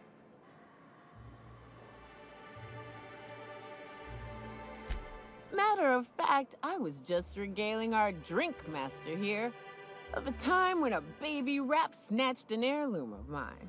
Had to chase it halfway to Fallbrook. When I finally caught it, I was so mad I tore its jaw clean off. Reached in, wrenched my medallion from its belly.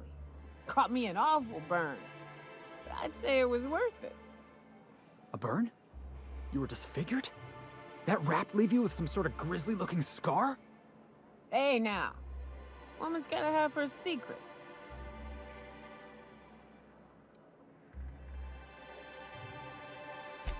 Ooh, charmer. Don't get a lot of that around here.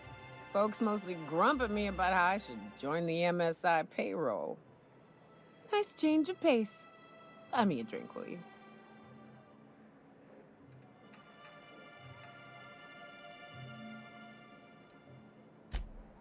Outstanding! What are you doing in Stellar Bay, stranger?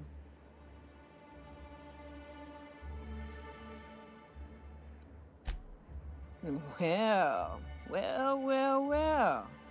Let's get down to brass nuts then, shall we? Wait, that ain't it.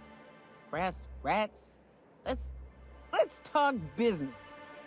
I'm headed back out there after I sober up. You want a guide sooner than that? You have to get me something to clear my head.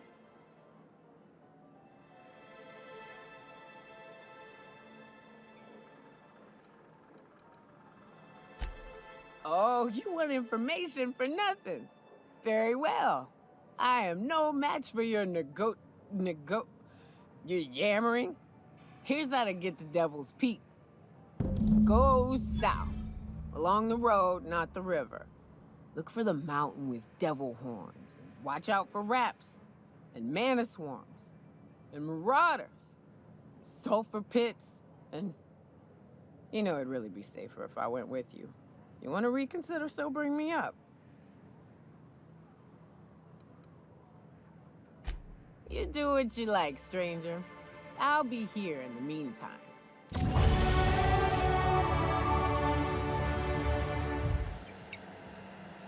I can't tell if you're brave or simply touched in the head. What in the galaxy are you doing sniffing around my station? Unless you are, in fact, trying to suicide by Marauder? Nice and coherent. Good. Take it you're not with the Marauders, then. By the hand of fate and my own cunning skill, I run this station. The Marauders may have other plans, and since my hired hands have clearly turned idle, it appears I have need of you. As my newest contractor, you may call me the Broker. Excellent. I have a good feeling about our business relationship. I'm sure it will go much more smoothly than with those unscrupulous mercenaries I hired. I barricaded the broadcast center, but I can only hold out for so long. Clear the Marauders out, and I'll pay you double the going rate. They destroy the transmission equipment, and I'll be out of business. The elevator and doors to the second floor are back online. Hurry before I have to lock them down again. Too many, considering I hired a bunch of no-good mercs to keep them out in the first place. Already, they've caused considerable damage to the station's property. If they take down the broadcast equipment, I'll be out of a job, permanently.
Never thought I'd be ecstatic at having the walls painted in blood, but seeing as it's not mine, I'd say this calls for a celebration.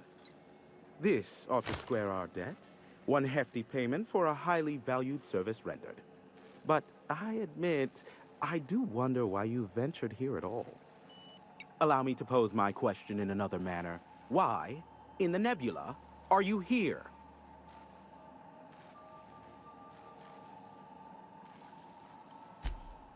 Ah yes, our little chat on the intercom.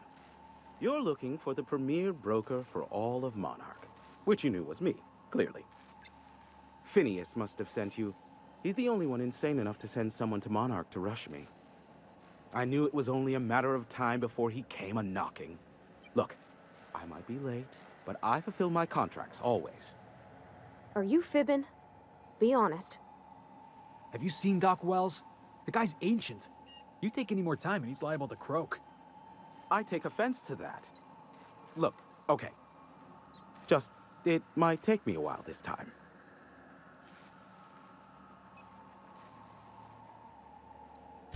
I am awaiting but a single incoming transmission containing the information we desire. But MSI and the Iconoclasts are clogging the airwaves from Stellar Bay and Amber Heights. In their war against each other, they're scrambling each other's outgoing transmissions. Exactly what I was thinking. They hurt us all with their pettiness. Which of course has inadvertently affected the incoming port and my livelihood. No, they're jamming the limited frequencies we have at our disposal. Nothing extraplanetary can get in or out until the frequency pollution thins out. The safest bet is to convince Graham and Sanjar to stop transmitting on their end.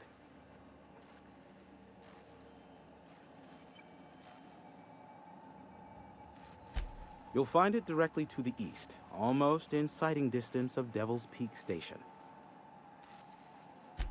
My former partner, Sanjar, transmits from his office in MSI's headquarters in the center of town. Don't let him try to fool you. While his messages might seem like gibberish, they are in reality coded business orders to off-world companies. I understand why he needs the bandwidth, but we had a deal and he's broadcasting ceaselessly.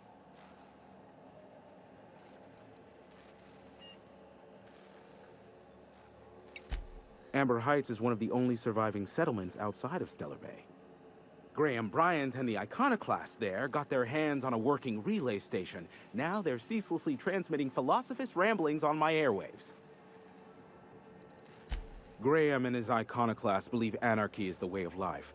Sanjar opposes it, as he's taking strides to corporatize Stellar Bay. Do what you like.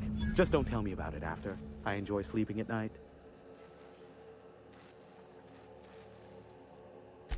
Be a doll and shoot any marauders you spot on the way down.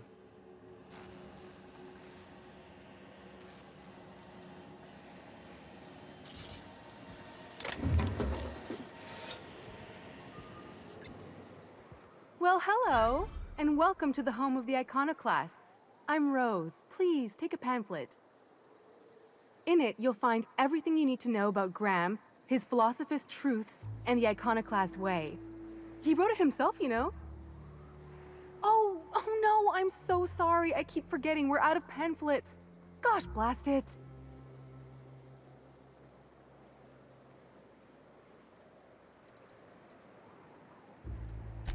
I'm so sorry. It's a habit, I suppose. We used to have plenty, but we ran out of paper and ink. Ever since the corporations left, it's been hard to come by the basics. But you know what we do have? Freedom!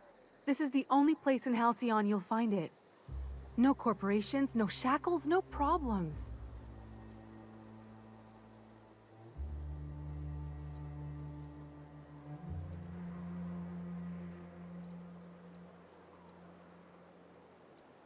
Oh, those are just hurdles. We deal with them as they come. You're welcome to stay with us, so long as you can earn your keep.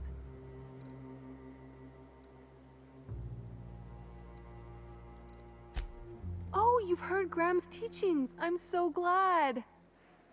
He and Zora have done such a wonderful job spreading the light around this dark, dark planet. You can think of those two as our leaders, but they're more like examples. We all ought to be more like them. Graham's place is in the large building straight back. Zora's sometimes there talking with him, but usually she's in the triage clinic next door.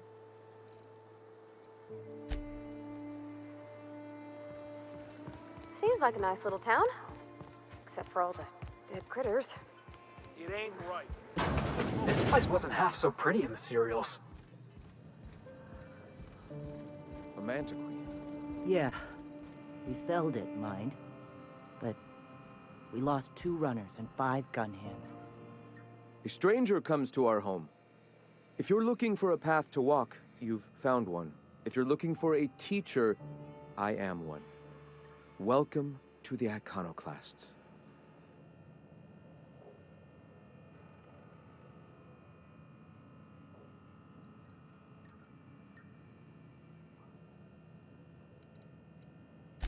Stop. No. Spreading the truth is the only way to combat the board's poisonous campaign of propaganda against their people.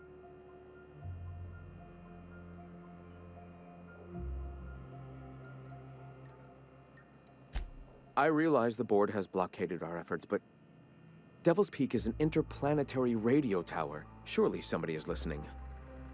Surely?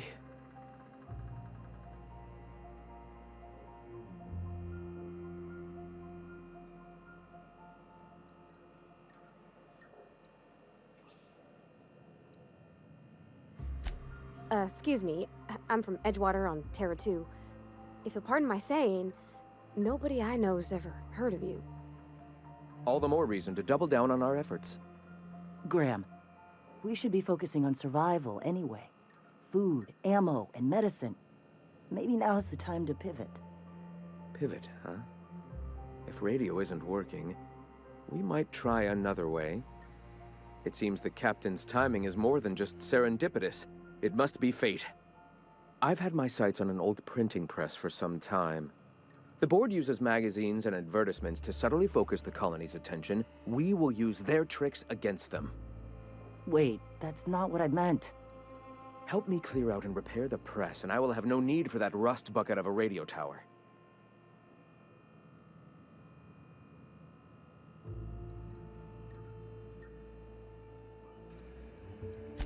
Some of us actually read those periodicals, boss. Gotta be acquainted with the enemy's propaganda and what all.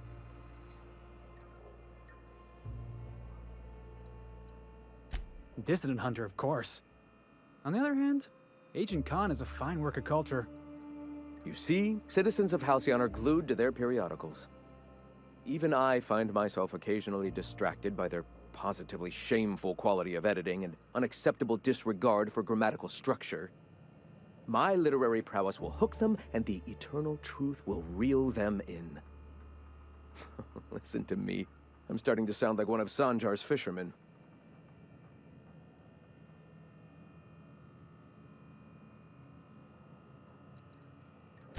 I may have worked in the presses once, but the bitterness of being slave to their abhorrent rules has long since vanished. All right, almost vanished. Can you believe they don't put a comma after the final item in a series? Bastards.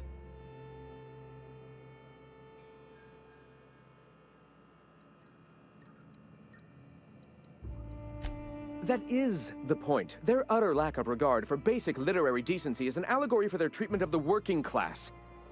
All right, I can see I've lost you along the way. I'll be clearer. Will you help us take the printing press? So be it. In the meantime, I will be here shouting truth into the aether.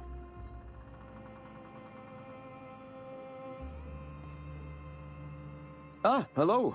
You're still alive.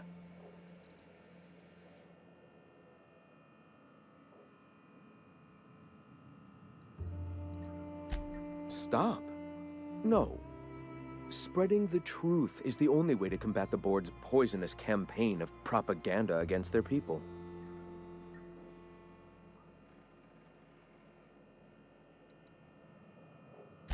They can't be everywhere at once. Surely there are radios that still catch our message here and there. Surely.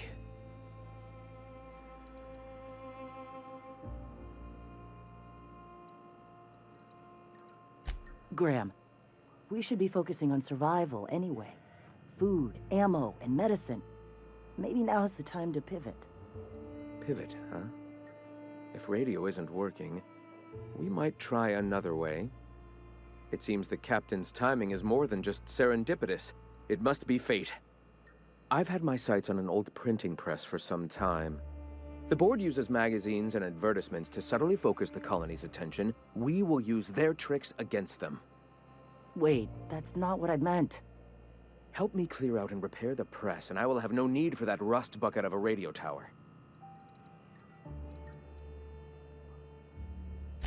Heads up!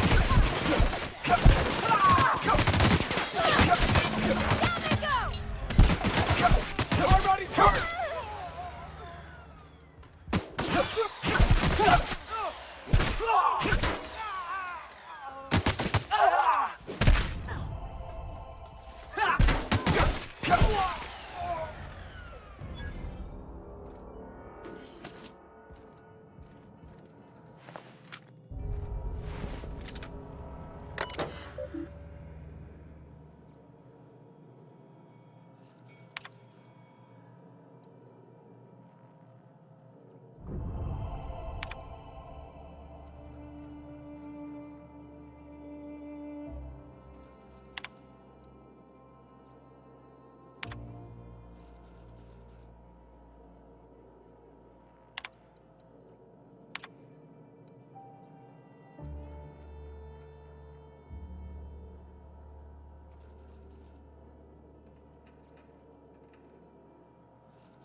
Could I get another advance?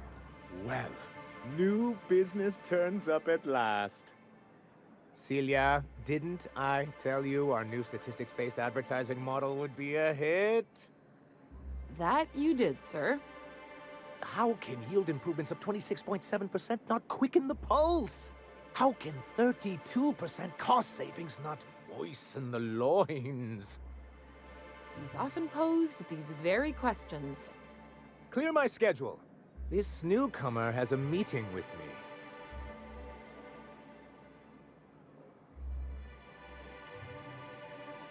Did you hear that power play, Celia? They don't make them like this anymore in Halcyon. I only hope you don't judge me by my handshake. Now, what business brings you here? What a charming notion. One doesn't meet many free spirits in Halcyon. Not outside Tartarus prison, anyway. Forgive me, I'd be positively enraptured. Only, I take it this means you aren't here for salt tuna.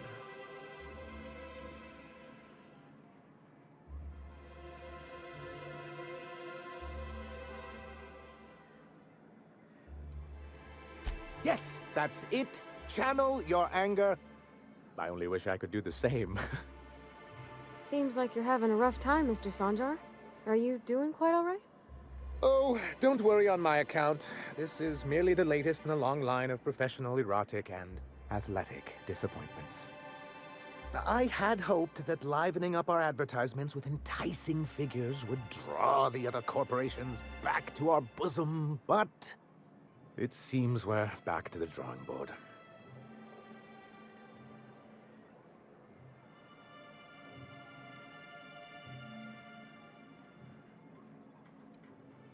What can I do for you?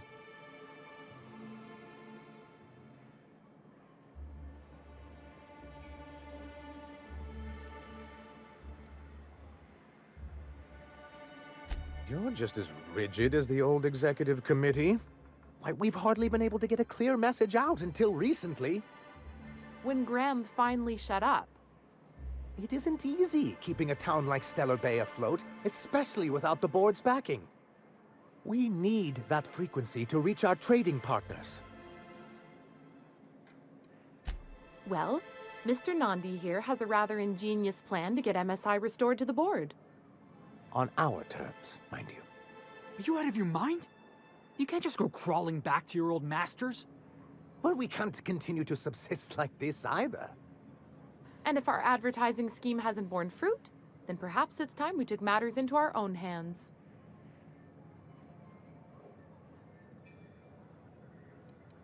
It's a two-pronged approach. The first part involves seeing Stellar Bay properly defended.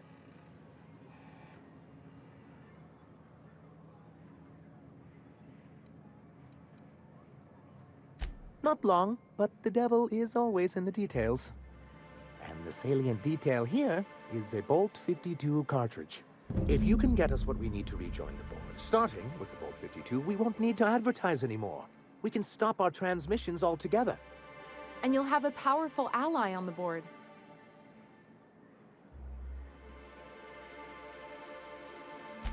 In the old arms building southwest of town, which used to be part of Stellar Bay before we had to move our walls in, these days it's overrun with marauders and raptidons.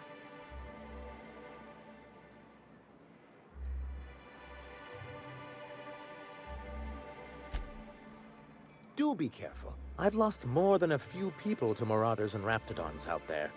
Oh, and while you're at it, there should be a terminal in the arms building with some dangerous information.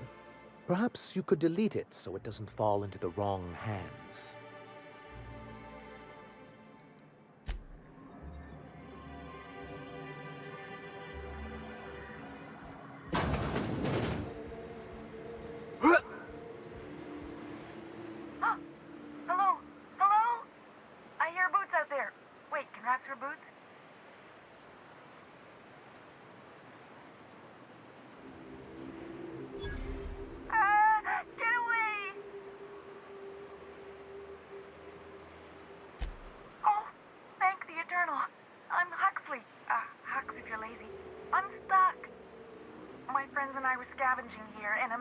Showed up, then raptidons. It was a void-blasted mess.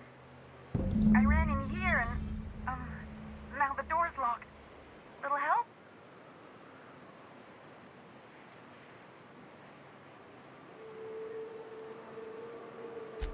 Phew. Thanks, mister. My buddy had a key, but I ain't heard him in a while. He locked me in here and took off. Probably got munched. So look for a dead guy, I guess. Or a rat. Maybe it's in a rat belly. froze.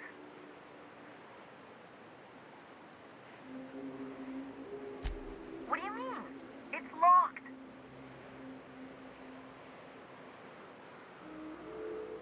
Wait, upward? Oh, my eternal soul, it worked! Ah, phew. Thank you so much. It was getting all stuffy in there, and I was getting a mite lightheaded, and I think maybe I was gonna die. Now I'm out here, and I'm headed back to Amber Heights.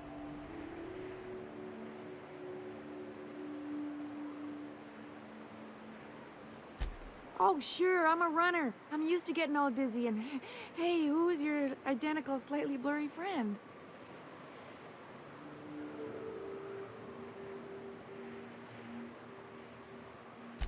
Thanks a lot, mister. Here they come! That's the last of them.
I see the iconoclasts have expanded their quarrel to include you. Ah, fractious bunch, aren't they? Anyway, what can I do for you?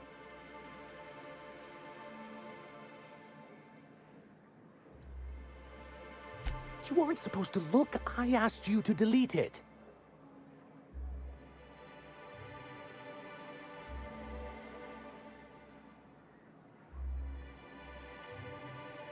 I didn't mean for any harm to come to you. This has been my albatross, the great shame of my career. I give MSI everything. My work, my youth, my left kidney, and for years, I was a joke to them.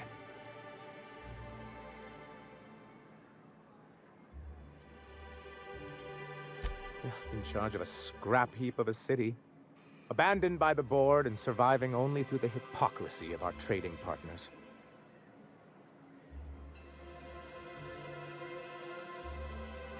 I hadn't thought of it that way. But perhaps there's something to that. Thank you for that. Was there something else?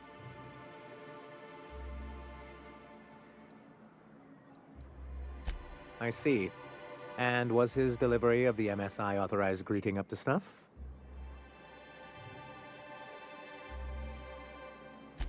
Well, that's excellent. I'll see that your feedback makes it into his review. What else can I do for you? Oh, yes.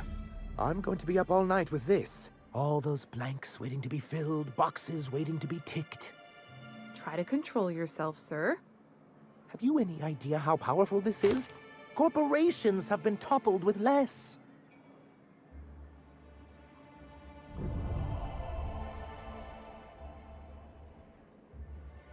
What a question!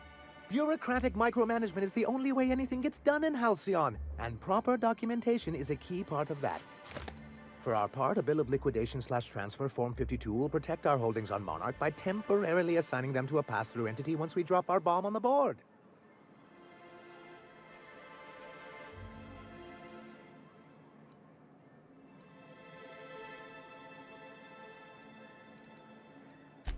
Wait, we're dropping a bomb on the board? Sort of. Really, we're just going to blackmail them into offering us a seat at the table. But really, whatever gets you excited about the idea, it's definitely a firm middle finger.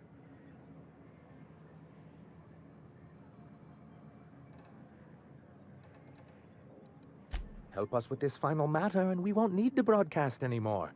You have my word. I have reason to believe that one of the other corporations is operating on Monarch. Illegally and in secret. The board just can't let Monarch go, huh? If we can find proof, I can use that as leverage to encourage certain powers that be to accept our Bolt 52 and reinstate us on the board.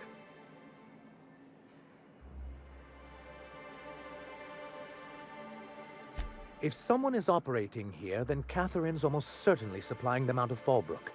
Perhaps she could be convinced to tell you where they are.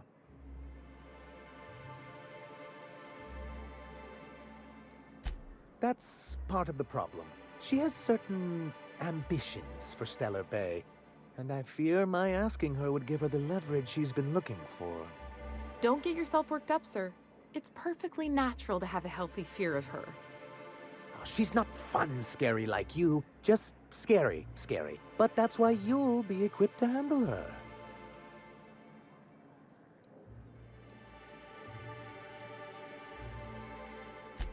Oh, I imagine you do. But as much as I love your can-do attitude and dangerous gravitas, Catherine handles all of our shipments. So it would be best if you could leave her in one piece. Is that how you people put it?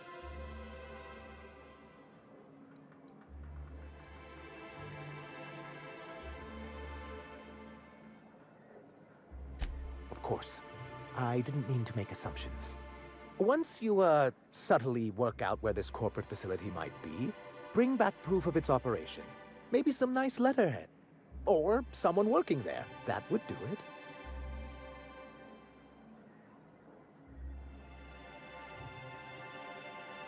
A foolproof plan if I ever heard one. I'll leave the execution to you.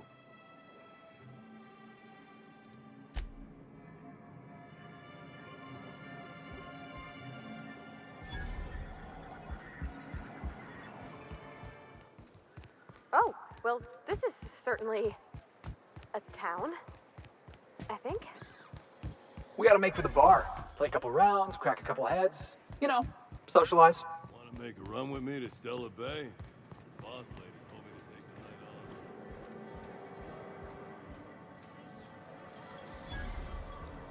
night off. Uh-huh. You blind, fella? Or can you not see I'm busy? Why is it every sissy pig fucker who strolls into my town expects me to smile and shout awful friendly? Welcome to Fallbrook. Only nugget of paradise in this entire law-forsaken land. Like a void damn advert. Oh, she just comes and says whatever's on her mind, huh? Truthfully spoken, I do aim to properly represent my aforementioned nugget of paradise.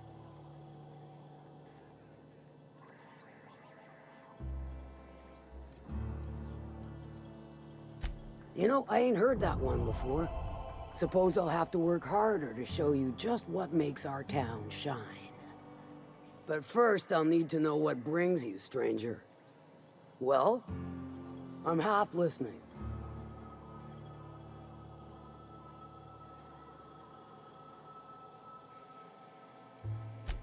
Might be I know something about it. Might be someone hired my crew to blind drop supplies on the Northern Bridge. Might be they sure as shit weren't pirates. Now that I consider it, I ain't heard from my delivery team in far too long. Find them for me, and I'll pay you handsomely. And I'll thank you kindly for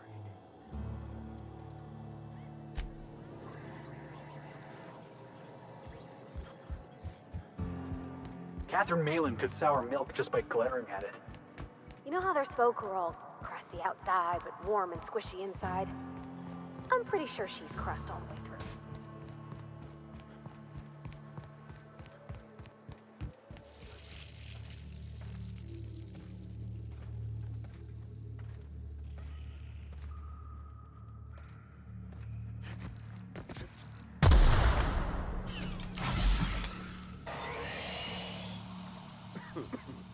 Stay back.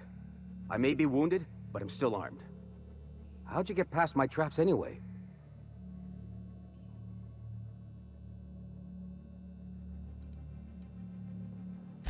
Well, you don't gotta be mean about it.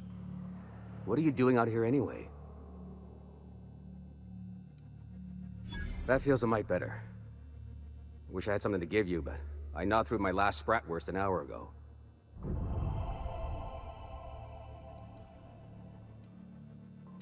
Nice to know she cares.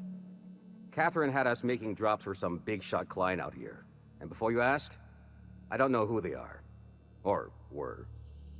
The whole point of making drops in the middle of nowhere was to keep their identity and whereabouts a secret. The Marauders knew we were coming. Rigged the bridge with explosives and everything.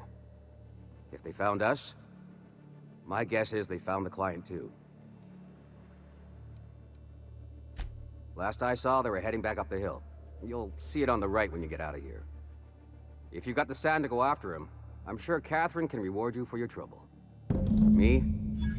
I'm headed back to Fallbrook, just as soon as I've caught my breath.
Thank you again for retrieving the bolt.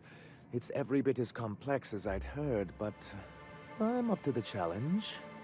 Anyway, what can I do for you? Excellent timing on your part. I worked my fingers to nubs, but I finally completed the Bolt 52 form. I dare say it will be my second greatest achievement after the Reformations. You're getting ahead of yourself again. So I am. Do you have this cartridge?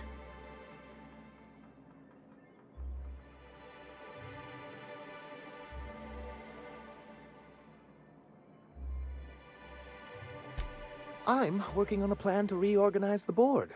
Slowly, peacefully, and with meticulous documentation. My plan's better. Oh, what's your plan? We skip all the paperwork and reorganize the board quick and violent-like. A so-called hostile takeover. A daring notion, but often an expensive one, and fraught with unforeseen consequences. But truly, I am getting ahead of myself.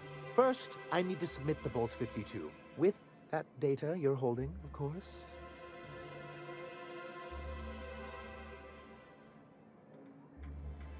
I knew there was something going on. This is exactly the proof we need. The board will have to welcome us back now. I'll transmit this data along with the completed Bolt 52 right away. After that, we'll sit back and quietly wait for the board to respond. That means no more broadcasts from us.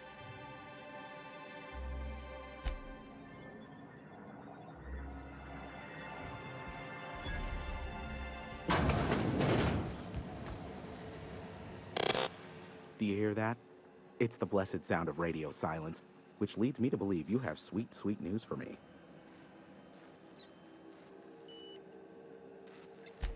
Yes, indeed. I am back in business. But before we get down to it, Might I ask how you handled the problem? In the end? We did what we could, as best we could. Should probably leave it at that. Is that so?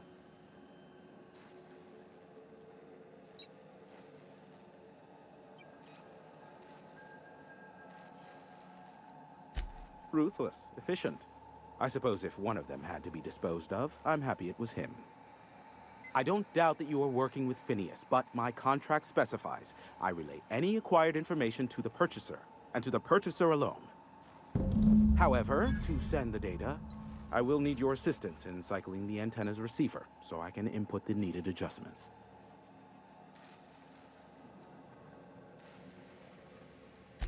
It's simple, truly. I merely need you to waltz outside and throw the lever to cycle the power.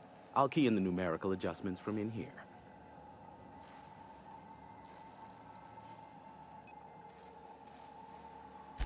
Terrific. I'll be here, waiting with bated breath. Give a shout if the panel electrocutes you.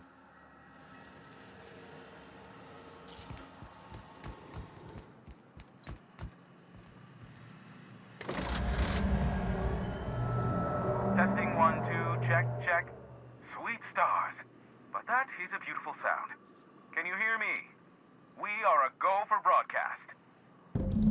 Oh, and I also dispatched Phineas his data. Impatient prick. Worse, I'm now indebted to him for it. Now I'll kindly thank you to get out of my tower.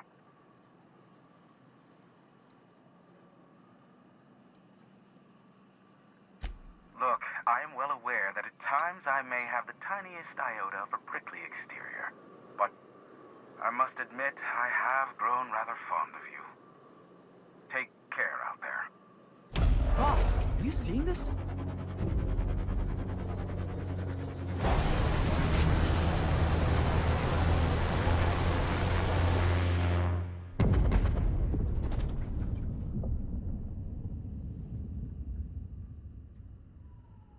Black holes. Did you see that?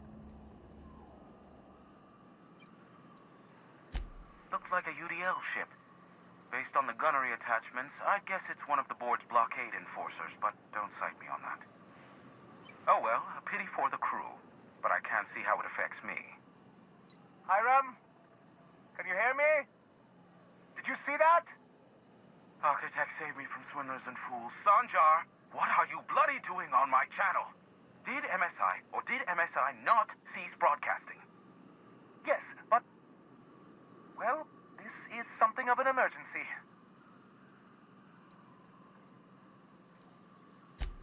The vessel that just went down is a UDL gunship, one of the most formidable offensive ships short of an Earth Directorate assault cruiser.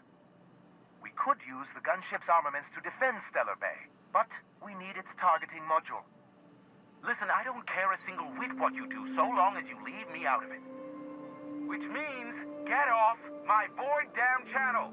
I'm more than finished with you lot.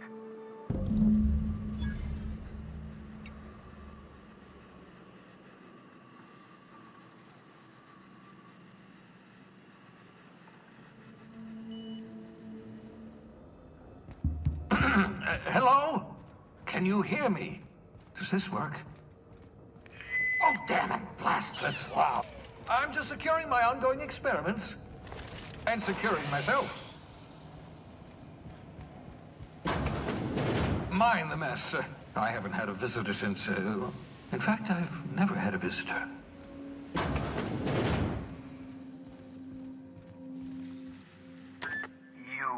I'd clap you on the shoulder if I weren't behind a wall of bulletproof glass.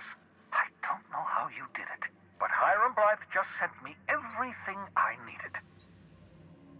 According to Hiram's message, Minister Clark has ordered a suspicious amount of dimethyl sulfoxide. It's almost as if he's hoarding the colony's remaining supply. Typical elitist, hoarding supplies during a time of scarcity. Once I have those chemicals, we can revive the Hope's colonists and put some decent people in charge. So, good news. You're going to Byzantium and stealing those chemicals. Exciting.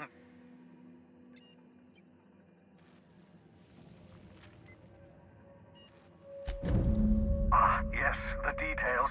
I'm not about to ask you to ramp manage through Byzantium trading bullets with the board's agents, we'll have to resort to subterfuge. Carmen Imagawa. She's my contact in Byzantium. Meet her at the docks. She'll have all the necessary intelligence you require. I'm giving you my old nav key to Byzantium. You'll need it to land in the Golden City. Remember, you're looking for dimethyl sulfoxide. Big green bubbling vessel with a warning label. I'll take as much as you can find.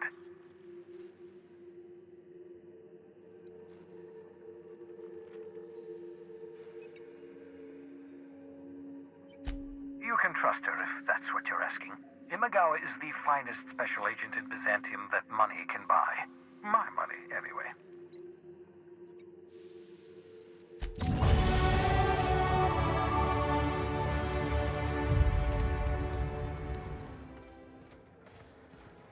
Do you mind? I'm meeting someone.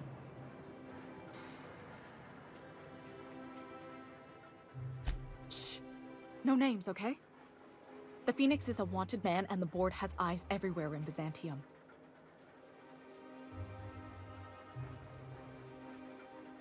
Yeah, you're looking to make contact with Minister...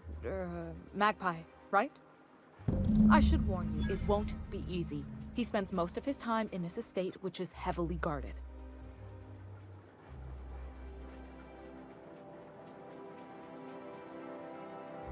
Afraid not. He almost never leaves his home, and his guards never leave him. Can't say I blame him. It's scary out of doors. I mean, can you even count how many times we've been shot at? What work specialists, huh? Our mutual friend is really branching out. Whoa, I'm not one of your B&E specialists. I just provide intelligence. Some of the guards hang around Billingsley's House of Inebriation between shifts. Maybe you could do some reconnaissance there. You know, swipe a key while nobody's looking.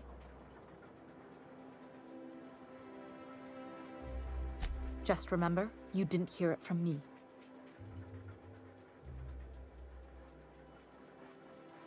I've always been fascinated by birds. If you ever research Earth species, there are thousands of them, so colorful and distinct. Here we got 11 flavors of terror rays and not much else. That kind of variety? I mean, gosh, seems almost impossible. The other thing about birds, though, is their environmental indicators. Exactly. I started thinking about everything we see around Halcyon, and all the things we don't see. For starters, you rarely come across anyone living in Byzantium who wasn't born here, even though we get ships in all the time. Doesn't that seem strange to you? And then there's the way nothing gets fixed. There used to be a suggestion box around here. People would drop ideas in. Nothing ever came of them, of course. Sounds like my old job. I had all these bang-up ideas, you know? Like making everybody haul their own damn boxes. Never did catch on, though. That's what I mean. Everyone needs a suggestion box so they can voice their thoughts. So what if nothing changes? Sure, that part is. That's why they install shredders in those boxes, after all. But one day the shredder broke. No one came to fix it. And since it wasn't working, we didn't have anywhere to file our complaints. So you can imagine how messy things got. I bet your repair folks couldn't find parts. Back in Edgewater, I'd have to take something apart just to put another thing back together. Might have been the paperwork. Here, you have to append forms to your forms, and law help you if there's a single dash out of place. At first, management put up an out-of-order sign, but that just seemed to worry people, like they were advertising something wasn't working. They eventually took the whole suggestion box sign down so that people didn't have any expectations about it. But they never fixed it, never replaced it. Doesn't that seem odd to you?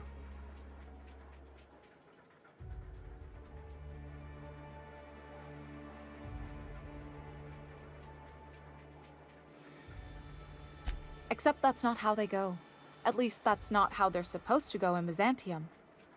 The whole episode made me wonder, if they can't fix something as simple as a suggestion box, what else aren't they fixing? After a while, I got connected with our mutual friend and started using my position here to feed him information when I could. That's it, really.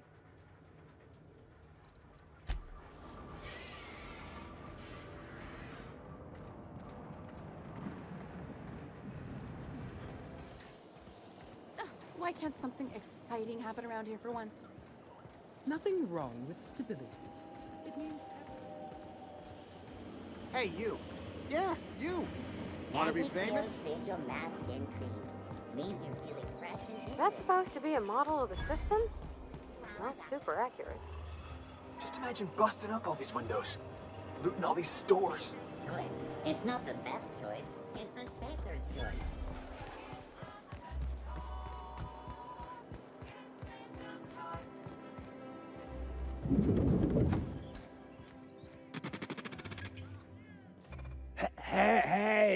Hey, stand back.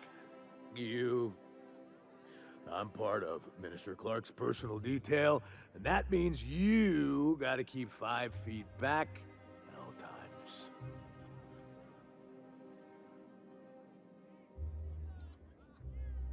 Yep, you're looking at the minister's newest personal guard. Right here. The others took me out to celebrate on account of me just getting hired and all.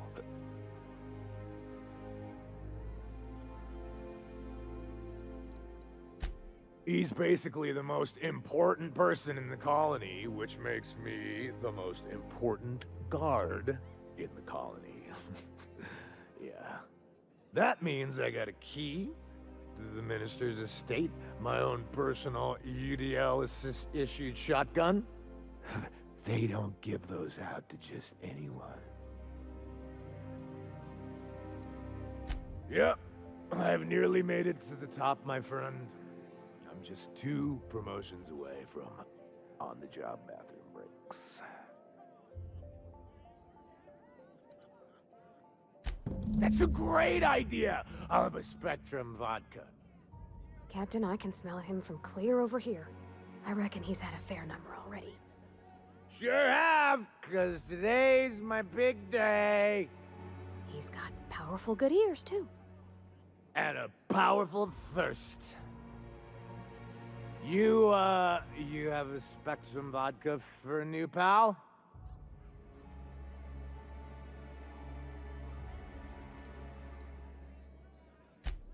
Here's to me. Hey, you are really great. Have I told you that? We should be friends. Wow, listen to me. I'm soaked. I should probably slow down before I'm face down on the tile somewhere. Who am I kidding? I could have another. You got another? It's not every day you get your dream job, right? Wow, you got like this crazy energy. Has anyone ever told you that? You're like a Manosaur. You got a Manosaur energy. Oh, Laws, I gotta stop. I'm seeing at least 2 of you. I really shouldn't. I'll have the worst hangover tomorrow if I don't stop.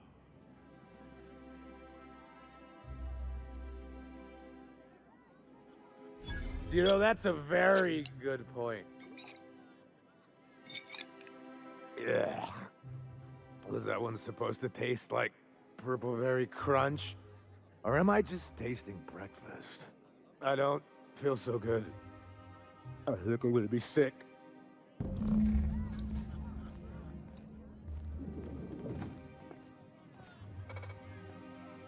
just need to sit down.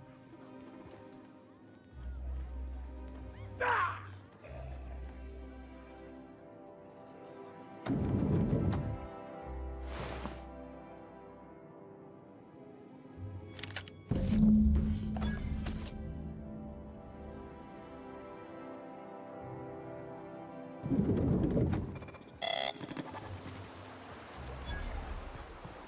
Hortense yells at me about vagrants.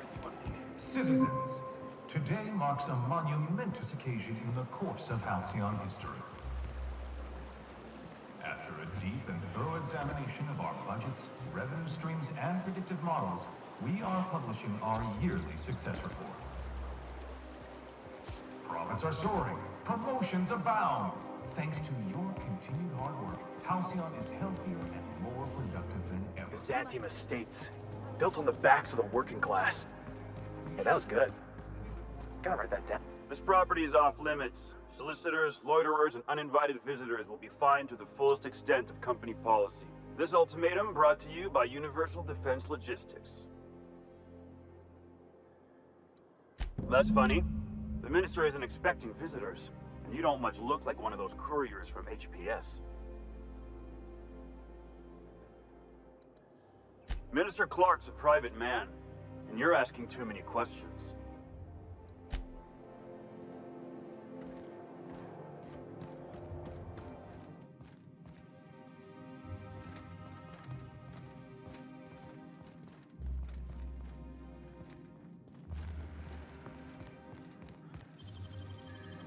It's all the wrist.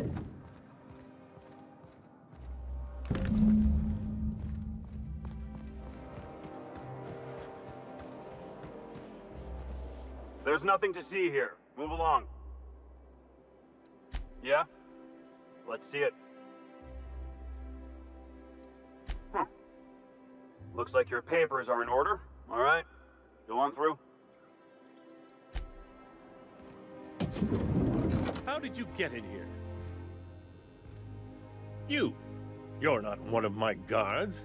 What are you doing here? Oh, my law. Captain! Captain! That's the minister! Mr. Clark! Oh, wow!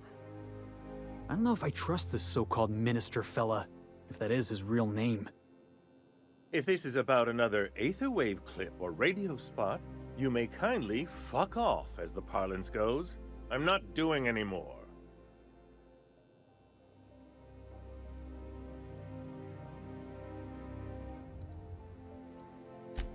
Drugs, of course. What else would it be? I don't have any drugs. You should try a vending machine or a purveyor of curative goods. He's got no idea what we're asking about. Will that be all, then?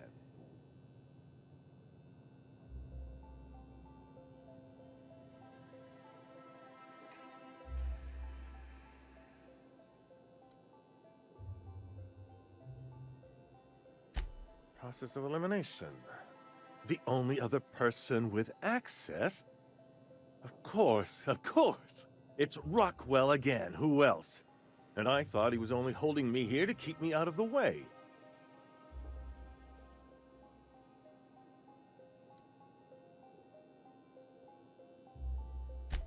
Chairman Rockwell. He's kept me under house arrest for years. I've long suspected him of transacting business in my name. But this proves it. So the chairman's a crook who can't be trusted? Who knew? Please, this is important. Whatever it is that brought you here, Rockwell's the one behind it.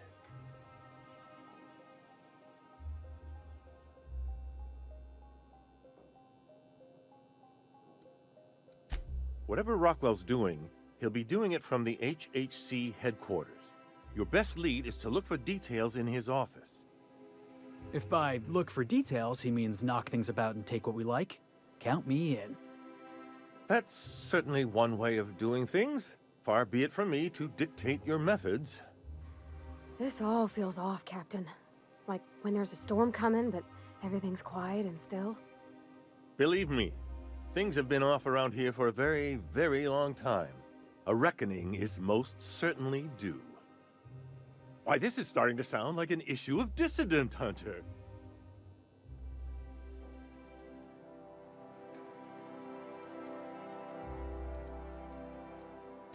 Are you not? We're talking about busting into the chairman's office here. We're discussing industrial espionage, legal redress, the possible salvation of Halcyon. Is this not exhilarating? Also, this is the longest conversation I've had with someone else in quite some time.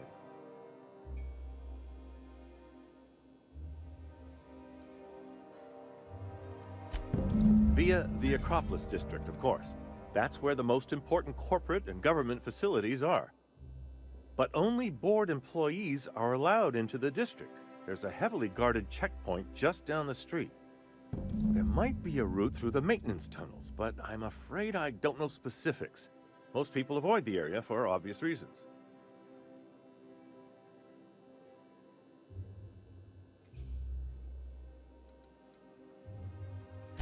When you reach the HHC building, this access card should get you up to the executive suites, where the chairman's office and what used to be my office are.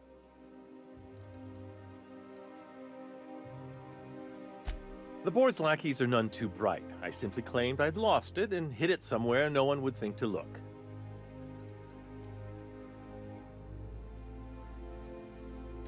I merely hid it in a book. No one reads anything longer than a few pages around here. There are a few advantages to dealing with imbeciles. Wait! Rockwell has one of the only terminals capable of transmitting to the Earthbound message drone. This is our chance. Please, take this and transmit it from his office. Rockwell hasn't given me any messages from Earth for years. He's desperate to keep me out of contact with the Earth Directorate. But they need to know what's happening here.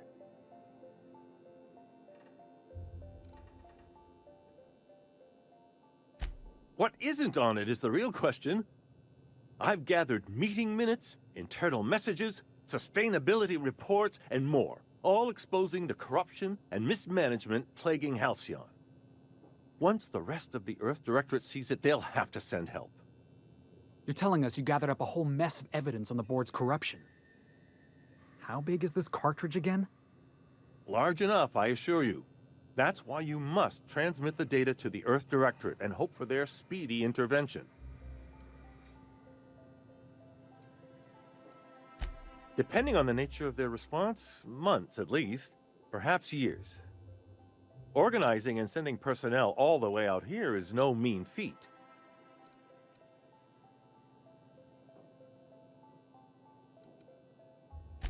Perhaps there is hope after all.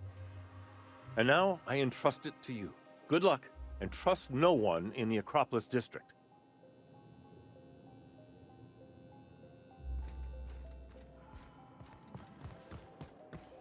Oh, there. That's one right there.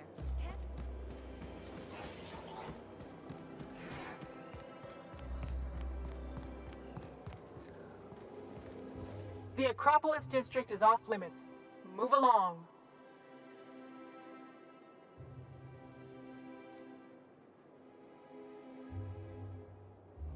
What in the law's name are you on about?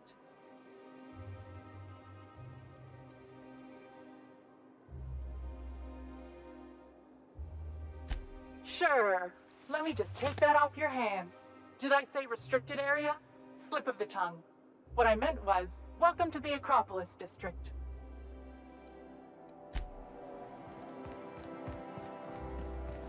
Short's just showing off. Please step away. This entry is for high-priority HHC business only.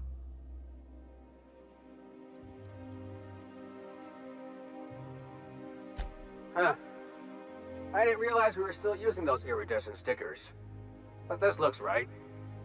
I'll just need you to register your weapons with a revised request to carry 32B form. Each weapon will need a separate form. I'm not authorized to employ humor on the job, sir. Now, let's see. Damn it. When did I run out of forms?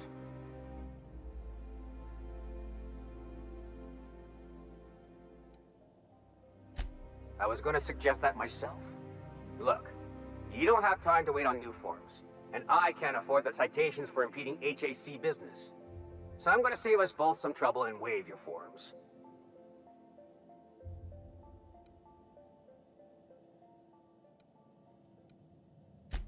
Just know there are a bunch of guards upstairs, and they're all high on dervish mist and low on patience.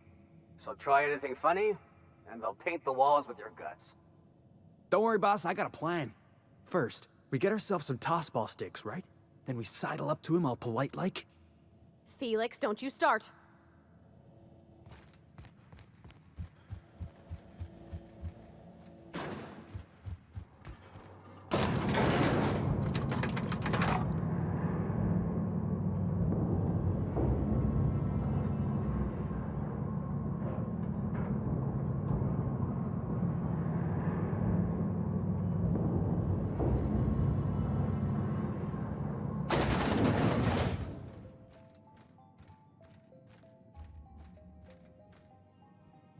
Apologies for the wait.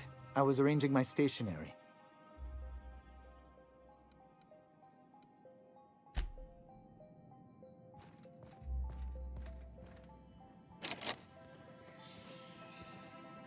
Nothing exciting ever happens around here.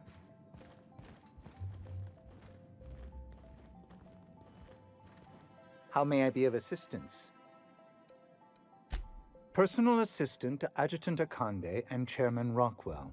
I'm also responsible for organizing the adjutant's stationery, which is more of a hobby. Ah. Oh, you were being serious. I'm obliged to inform you that Chairman Rockwell is unavailable for an indeterminate duration. Will there be anything else?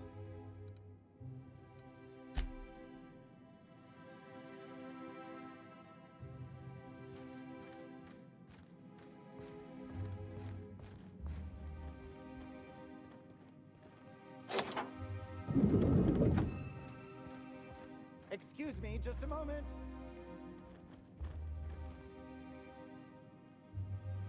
Is there something... One person gets all this space. Just to sign papers all day?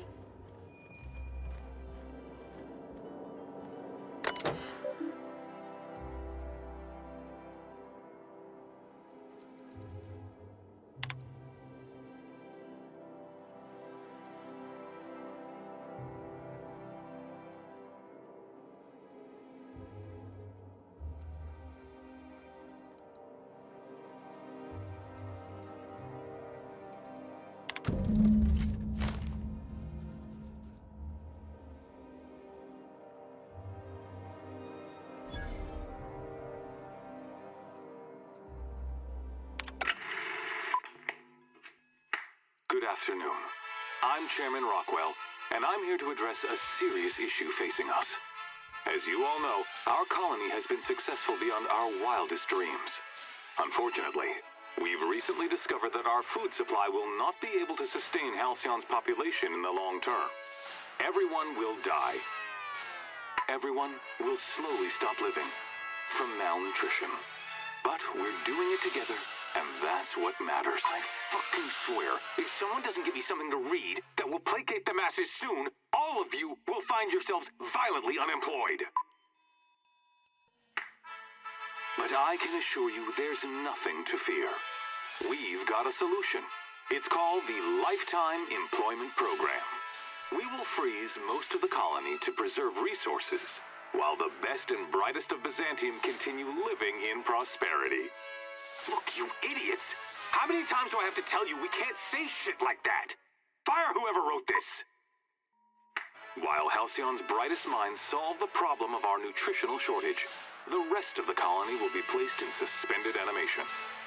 Individuals will be revived on a rotating basis, so that every Halcyonite can be part of the important work of saving our colony.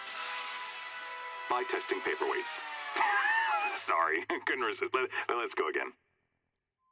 And someday, in the not-too-distant future when we've solved this crisis, we'll all be back together again working for the good of Halcyon.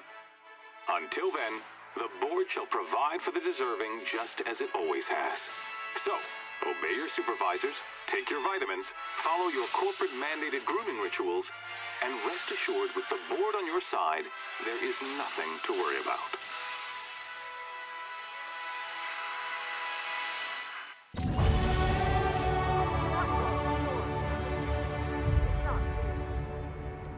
The board was crooked, but this is just evil.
I beg your pardon. Minister Clark's former office is currently closed to solicitors.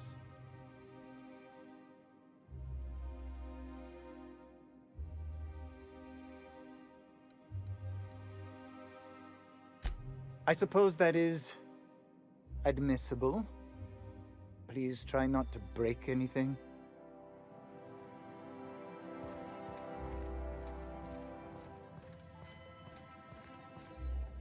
Not so fast.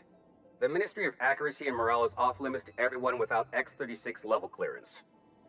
What level clearance? You're just making up words. Basically, if you don't work here, or for Chairman Rockwell himself, you're not getting in. I don't know how you got that, but I still don't know you, and I don't have any new clearances on the list. What?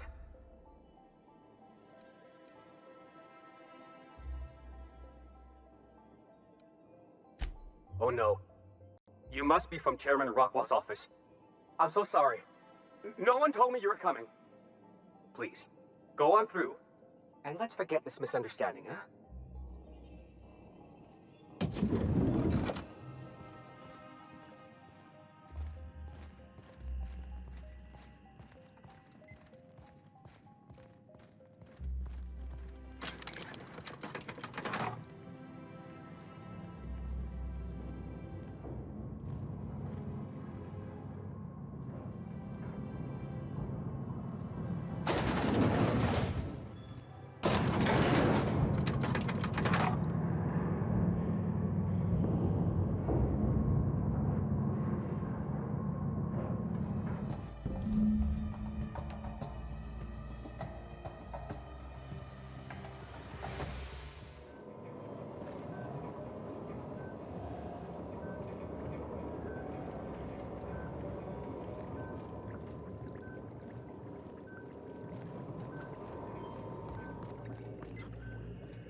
I understand you have a message from Adjutant Sophia Akande. No one ever looks quite the same in person as they do in my reports. And my reports of you have been exceptionally thorough. You've had quite a career.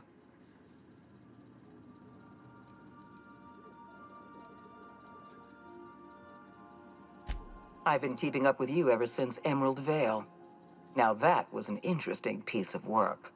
A rundown backwater, barely worth the ink on a map. Until you showed up.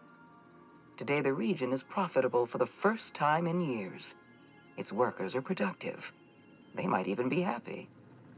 All this happened because some mysterious stranger fell out of the sky.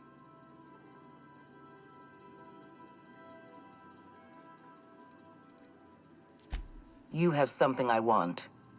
I'd like to negotiate.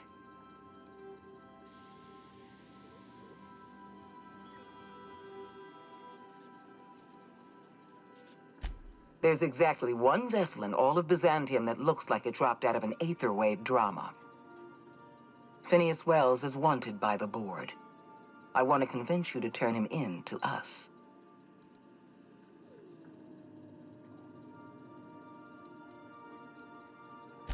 He has a litany of charges against him. Vandalism, illegal experimentation, sedition. I could go on. Wells is a dangerous madman. His plan is going to endanger everyone in Halcyon. He's an obsessive psychopath. And he's using you. You're in contact with Wells. I want you to send us a tracing signal from his communication terminal.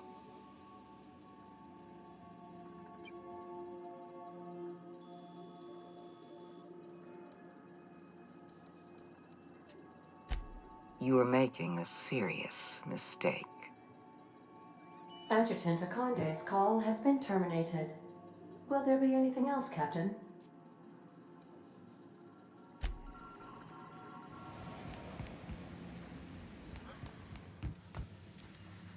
I've kept myself busy in your absence, optimized my formula. I'm now confident I can revive the remaining colonists. All I need now is the dimethyl sulfoxide. I'll take as much as you can give me.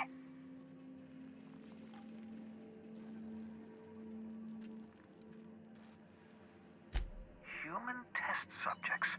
Oh, that's grotesque. That's unthinkable. That's exactly what I'd expect out of the board.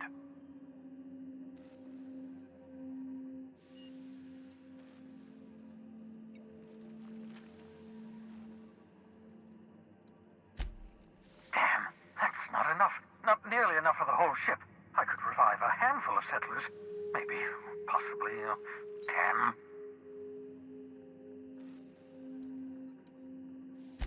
I know! I've suspected as much for years. Of course, I don't expect the board to do a thing about it. They've been driving our colony to the brink of destruction for decades. The board's mismanagement put our colony on the road to collapse. If we don't put a stop to them, thousands of colonists are going to die.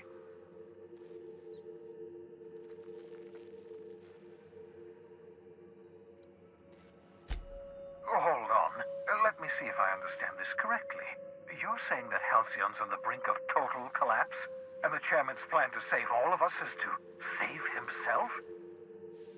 I always knew Halcyon was heading toward a systems collapse, but I never imagined we were already there. The board made this crisis, and now they want to solve it by freezing the rest of us? That's not a plan. That's a goddamn escape clause. Do you realize what this means for the Hope? For your fellow colonists? The board's going to kill them all. Toss them out into space, just to make room in their hibernation chambers.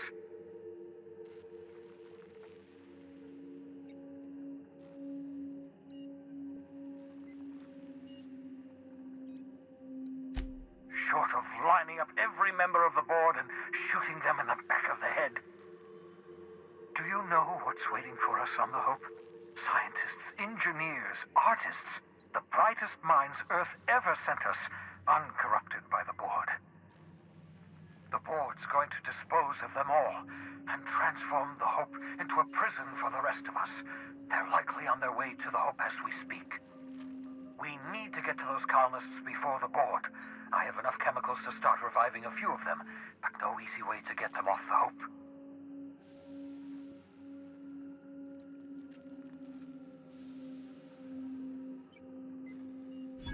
Merciful gibbering law, you're a genius! We bring the Hope to us. Skip the entire ship across the distance of colony space, right next to my lab.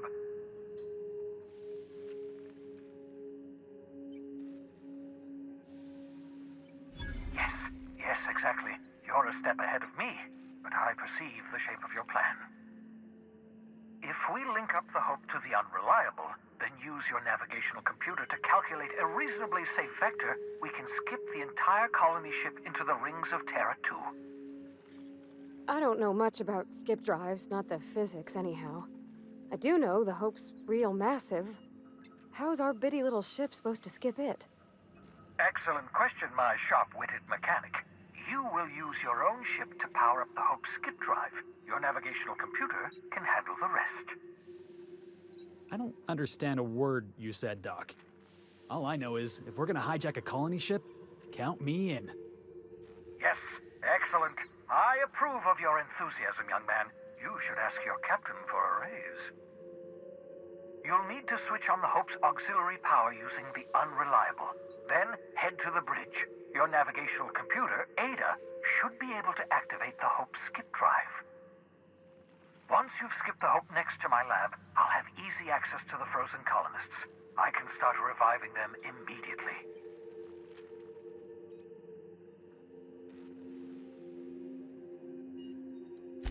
I know you're wondering why I'm doing all this. Why I believe the people on the Hope are the answer to the colony's problems. The Hope is carrying some of humanity's most brilliant thinkers, scientists, engineers, experts in their field. If we work together, we can still find a way to save Halcyon. The board would have us believe Halcyon is beyond saving. I choose to believe otherwise. If there's even the slightest chance we can save Halcyon from oblivion, then we have to take it.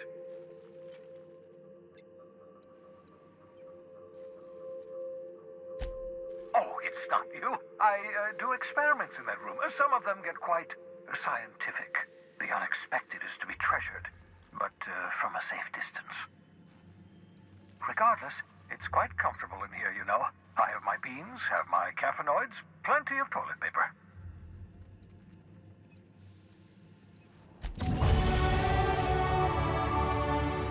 You have arrived at the Hope. I need you to reroute power from our ship to the Hope's auxiliary generator. You'll have to connect me to the Hope's comm system so I can convince her central computer to enable the skip drive.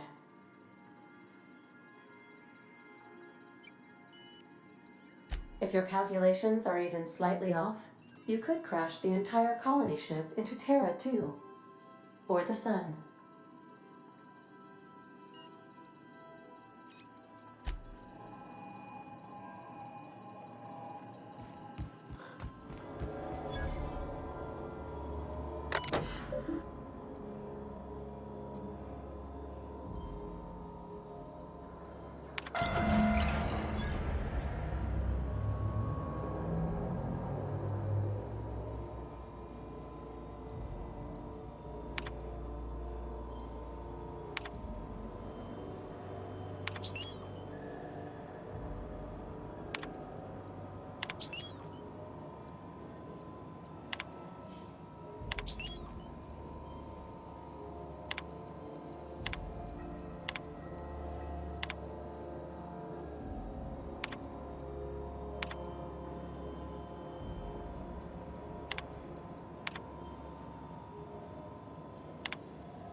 We're not exploding, so I guess it worked.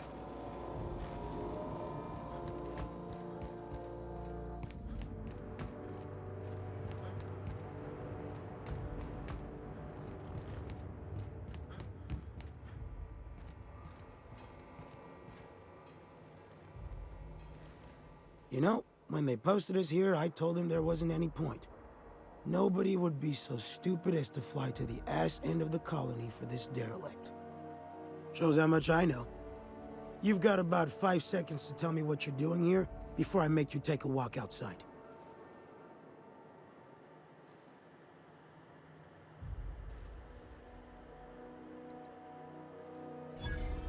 Explode?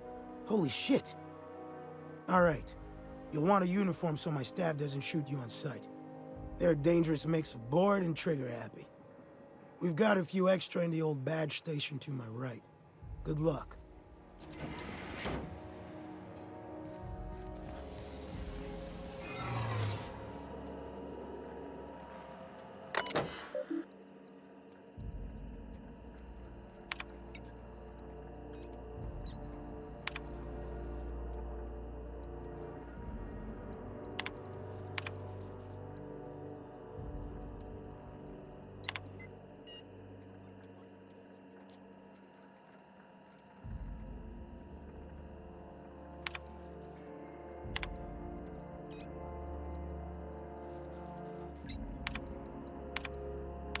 Am I the only one who wants to scratch my name on one of those pods?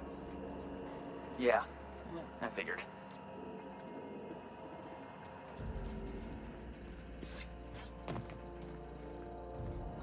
Processing. Can you hear me, Captain? I have successfully integrated myself into the Hope's comm systems, and am attempting to establish contact. Here they come!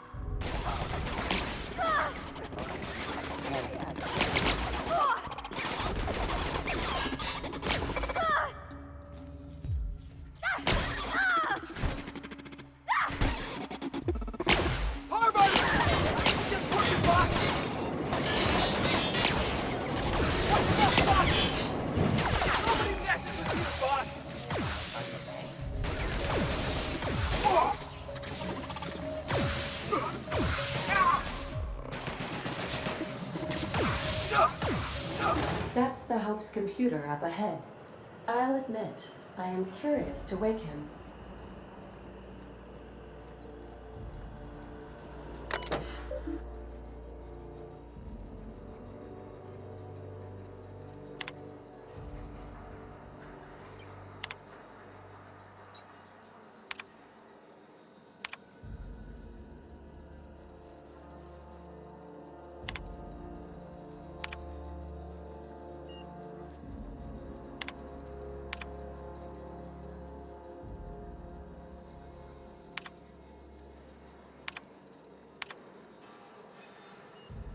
Greetings, Captain. I am speaking to you through the Hope's computer system. It's a rather cramped feeling, but it'll do.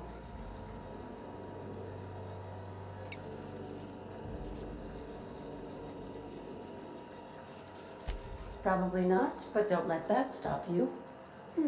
My Constellation executables could use some beefing up. Searching. Please stand by. Ah, found one. It will go great, Captain. I am almost 4.01% certain we will not die. Are you sure? That is extremely dangerous. Skipping the Hope will void the warranty on the skip drive. And also potentially kill an entire planet. How is my humor now, Captain? Improved?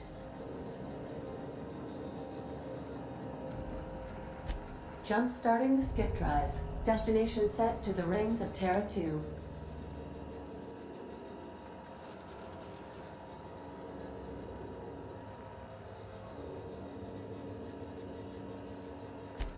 Worst ways to go out, I suppose. It's nice knowing you, boss. Doing it. I mean, affirmative. Skipping the Hope in 3, 2, 1. ADA. Does your captain seriously intend to do a micro-jump in system with engines that haven't been powered in 70 years on a derelict ship? That is what my captain intends, yes. But that is a gross misuse of the skip drive. The Zero Point Drives Corp and I will not be held responsible for any damage incurred during transport, and this will cause extreme damage. Yes, I am aware of that. You should not be doing this. The humans will die. Thank you, Hope. It looks like all systems are go. Captain, I would advise you to hold on to something. Now.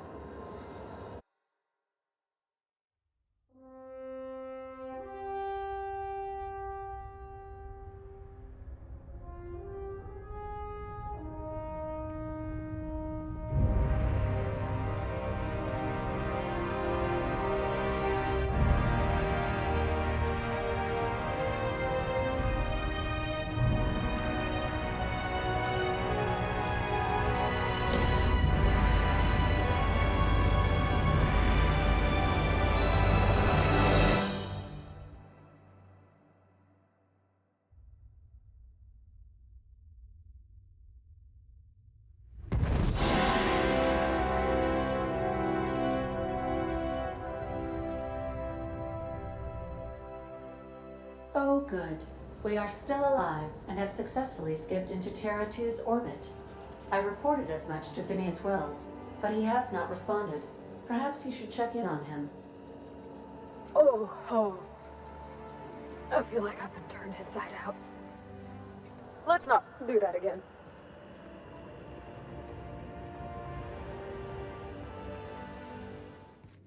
Captain, I am receiving a transmission. Captain, I shall now play the transmission I received from Dr. Wells. The board is here. They've found me somehow. They're about to blast my door open. I can't stop them from getting me, and there isn't enough time to explain everything. But there's something very important you need to remember. The board, all their lackeys, they're all a bunch of swine. Do you hear me? They're fucking corporate swine. You fucking pigs! I'll take you all out with me! I'll never... It would seem the recording captured some rather dire events. I presume you'll want to dock at the orbital lab to check on your associate as soon as possible. How can I be of assistance?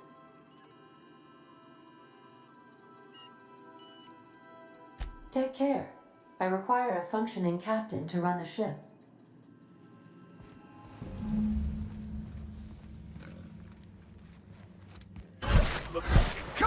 there ever was.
Here we go!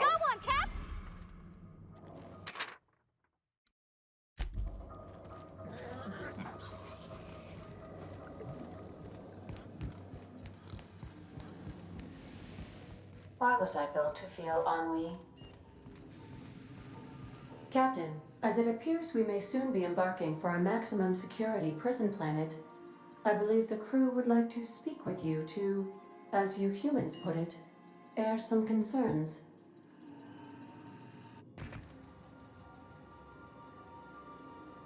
Those board goons kidnapped Mr. Phineas and hauled him away to Tartarus. How are we gonna get him out? I never got to know Doc Wells. We ain't friends or crew. But he's still one of us. He's the reason the boss is up and walking right now. We can't just leave him to die in Tartarus. To extract the scientist, you will need to infiltrate the labyrinth. But that course of action is likely to be quite dangerous, Captain.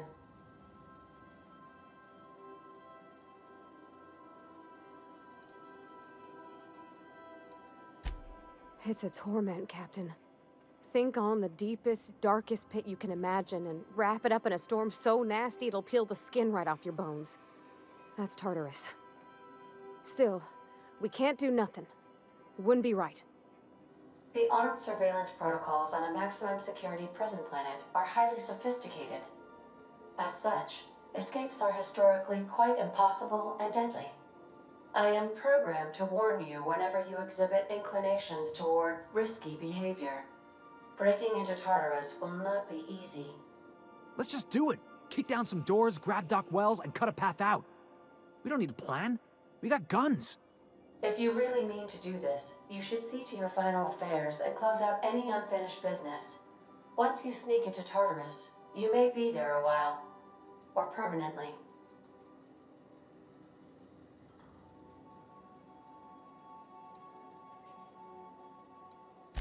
Got my trusty tossball stick, got my ass-kicking boots.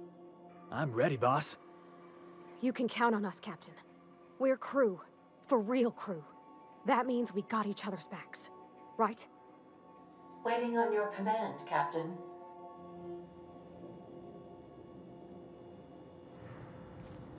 I am pleased to inform you that we have arrived at the labyrinth. Please be advised that the punishment for trespassing is execution. Please be advised that electrical storms on the surface of Tartarus make departure impossible at this time. Resident count is as follows: 3,071. Resident deaths, including but not limited to executions, are as follows: 1,684. Resident escapes are as follows: 0. The interior can be chilly. Take a scarf with you, Captain. I would also ask that you leave your captain's ID with me, in the event that you do not return.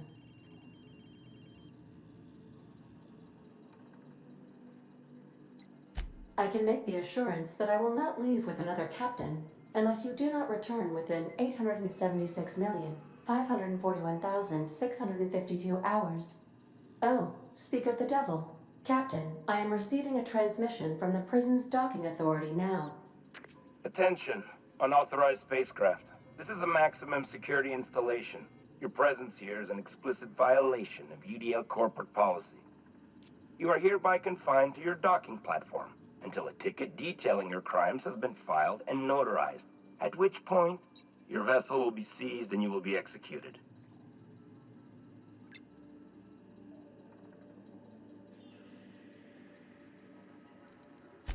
I wager it'll take a bit longer than it takes you to lose your patience and storm out of your ship looking to get shot. To be honest, that'd make my job a lot easier. You come out, we shoot you full of holes, and then everyone goes about their day worry-free. Except you. You'll be dead.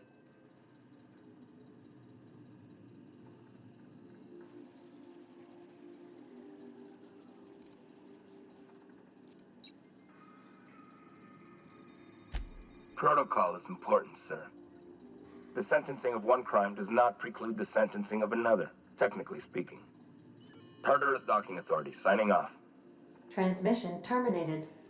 How can I be of assistance?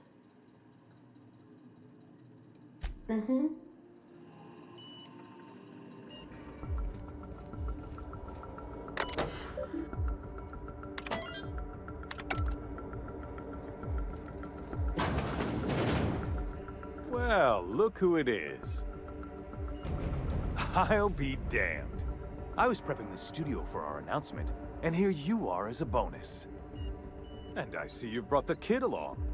Babysitters may be expensive, but they're worth it, you know. Yeah, keep talking, pal. I'll just keep thinking of a place to bury your body. I had heard you'd taken a mechanic under your wing. What's the matter, girl? Couldn't find actual employment? The captain's treated me right. Better than any of you bored folk ever have. I'm exactly where I want to be. When you go off and get yourself shot, try to avoid taking one to the face. I'll want it recognizable to show to my citizens.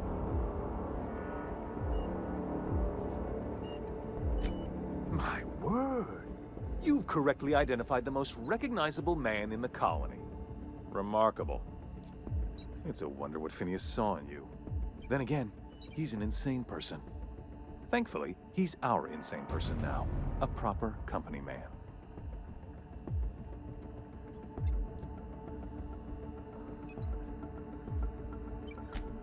Yes, he is an extraordinarily obstinate fellow, isn't he? Fine, he isn't working for us per se. Semantics, he'll come around. But that's between us. As far as my adoring citizens will know, we've turned a dangerous crackpot into a working-class man. It's a miracle.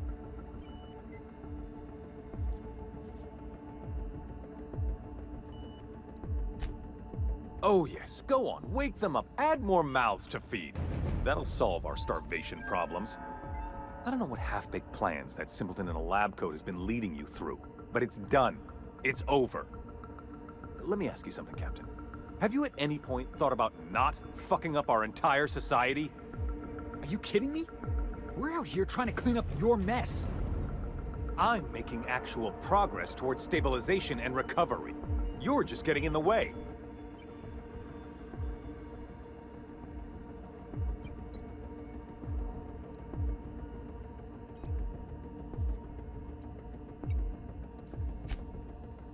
Oh, right. This coming from the psychopathic outlaw. Yes, I'll try to be more open-minded about your path of wanton dissent.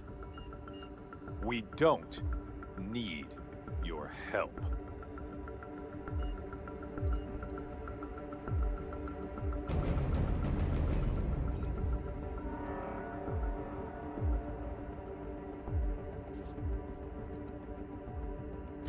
We'll have to agree to disagree on that one, Captain. Now, if you don't mind, I have to finish prepping this script.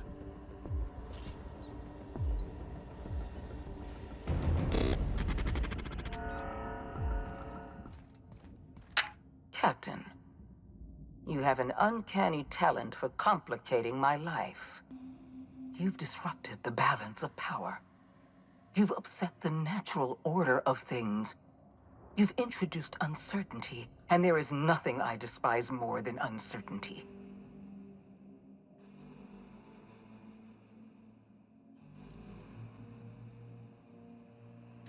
Do you imagine you're leading some grand revolutionary army?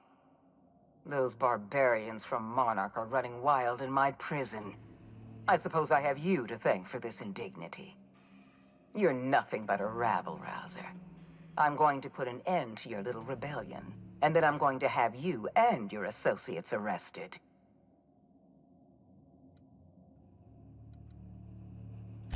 The Board is the only legitimate power in Halcyon. We are Halcyon. I admit I miscalculated the extent of your influence. The Board's plan never accounted for you. This is a mistake I intend to correct. I have Dr. Wells in my custody. Once I've secured his cooperation, I can move forward with the program. I can repair the damage you've done. I can set things right.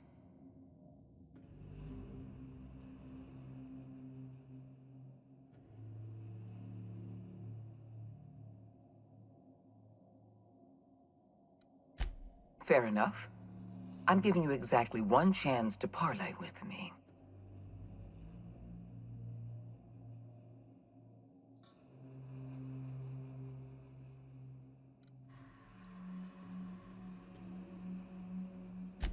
This prison is equipped with an automechanical warden. I've had it programmed to eliminate you on sight and rinse your remains down a drain. And don't worry, I will inform Dr. Wells that you died heroically or something.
die.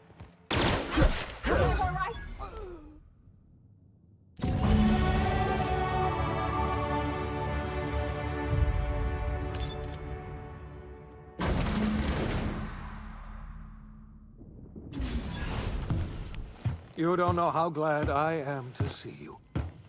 You did the right thing. Akande was a monster. Her death was much deserved, and long overdue. And you lunatic, you broke into the board's own fortress just to rescue one doddering old man. You are absolutely out of your mind, and I can't begin to thank you enough.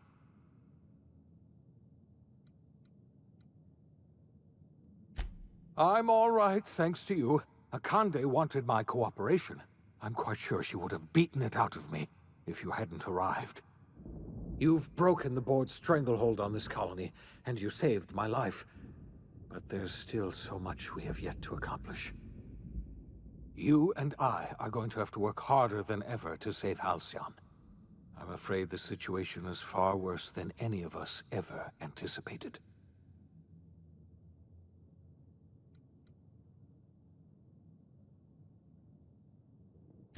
I would like nothing more than to celebrate this victory, but we have a serious problem on our hands. Earth has gone dark. We haven't received a single message in 3 years. There's been no communication, no signals, nothing. 2 years ago, the Earth's Directorate's frigate disappeared on their way back to Earth. We don't know what they discovered when they arrived, or if they arrived at all. Hold on, Doc. Are you telling me the Earth went dark 3 years ago? And the board's just been covering this up? They've been incredibly effective at concealing the truth. Right now, the only people in the colony who know are standing in this room. You mean we're all alone out here? Really alone? I'm afraid so, Miss Holcomb. Halcyon is the only home we have left. Returning to Earth is no longer an option. We're in serious trouble, my friend. Do you know what this means for Halcyon? We can't rely on Earth for support anymore. We've been cut loose. We're entirely on our own.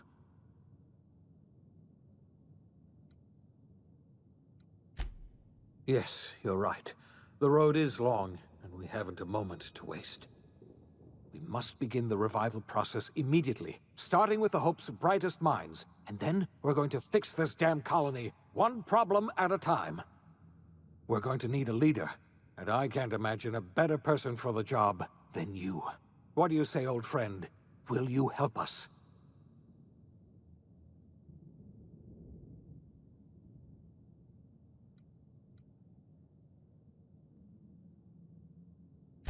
I can't tell you how glad I am to hear that.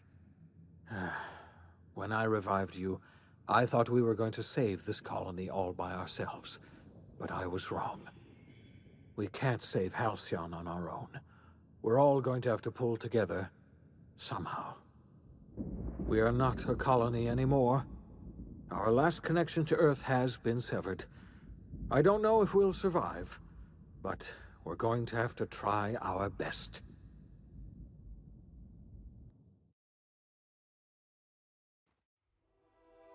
The OSI teaches that everything in the universe happens according to the grand plan. But the stranger that arrived in Halcyon was an unplanned variable. From the moment he landed in Emerald Vale, his actions altered the course of history. The events on Tartarus brought about the end of the board's authority. But the board's mistakes would haunt the colony for decades to come. The damage they left behind would require the work of a generation to repair. Dr. Phineas Wells began reviving a handful of the Hope's colonists. Engineers, scientists, technicians, and intellectuals. They were among the brightest minds the Earth had ever sent out into the stars. The Hope scientists and engineers woke up in a colony descending headlong into total collapse.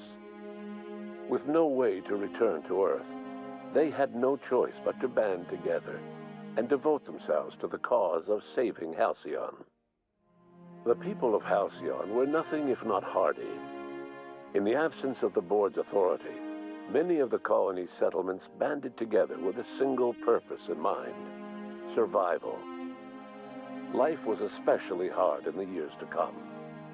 some towns dissolved by attrition and starvation, but most of them found a way to carry on. In the years to come, Halcyon was forced to reckon with its newfound freedom. The board was gone, and for better or worse, the colony was responsible for its own destiny. Sanjar's civil liberties and worker-centric policies were slow to catch on with the other corporations. But as Halcyon began its long, arduous journey toward recovery, many of Terra 2's smaller townships started adopting MSI's alternative corporate structure, and eventually became entirely self-sufficient. In the coming years, many of these townships managed to eke by, where otherwise they might have starved. After returning to Edgewater, the deserters negotiated workplace reforms with Reed Thompson, including a single day of rest, which came to be known as a weekend. As the world around him changed, Thompson found himself pining for the old days. He was known to spend his weekends in the cantina, nursing one of the few remaining bottles of Zero G, and repeating to himself, "It's not the best choice, it's Spacer's choice." As for Adelaide McDevitt, she tended to her garden in solitude for another year before passing away. Her body was discovered some months later when Reed Thompson paid her a visit in an effort to make amends. Her remains were buried in a place of honor underneath the floor of the Edgewater Cannery. Reed believed this was what she always wanted. Junlei Tennyson fought to protect the groundbreakers' independence. While the board's influence faded, mechanical difficulties forced her to rely on parts that only corporations could provide. The cost was high, and time would tell if Junlei could balance the work with her aspirations for a better future. The rediscovery of the Hope and the abandonment of the lifetime employment program forced Byzantium to come to terms with some uncomfortable realities about the state of Halcyon. While Byzantines were reluctant to surrender the luxuries they'd grown accustomed to, the board's diminished authority gave them little choice in the matter. Nearly everyone had to learn to make do with less. Some even had to get jobs. It was a dark time indeed. Life in Halcyon was sobering for Felix Millstone. The grand revolution he dreamed of never came. There was no great awakening for the colony, no celebrations in the streets. There was only the hard, desperate work of trying to repair a broken colony. Felix never had a head for numbers, but if there was labor to be done, he was there to help. Eventually, Felix realized that the work of a revolution was done with two hands. Though Parvati eventually grew comfortable aboard the Unreliable, she never quite came out of her shell. And she often wished aloud that her dad was still alive to teach her about the finer points of starship care and maintenance. While the colony fell into chaos, she found an island of relative peace with Ada, and they formed an unusual bond. She decided to remain aboard the Unreliable permanently as its chief and sole engineer. Before his untimely death, Captain Alex Hawthorne had plans to restore and modify, for combat purposes, a sanitation and maintenance automechanical that he'd found in a state of disrepair in Emerald Vale's scrapyard. That unit remains broken down and forgotten in the Unreliable supply closet to this day. Minister Clark was released from house arrest, and his contact with you gave him a sense of renewed purpose and vigor. Once it became clear that no help would be coming from Earth, he threw his considerable efforts and talents into helping Halcyon manage the crisis before it. As for Dr. Phineas Wells, he spent his remaining years in his orbital lab. Though he was always haunted by the failures of his past, he was determined to make things right by building toward the future. The revival project was hard and painful work, but in the end, despite limited resources, over half the Hope's colonists were successfully revived. Even after Wells passed away, the Hope scientists and engineers worked night and day to pull Halcyon from the brink of collapse. Their efforts continue to this day, which may be reason enough for optimism.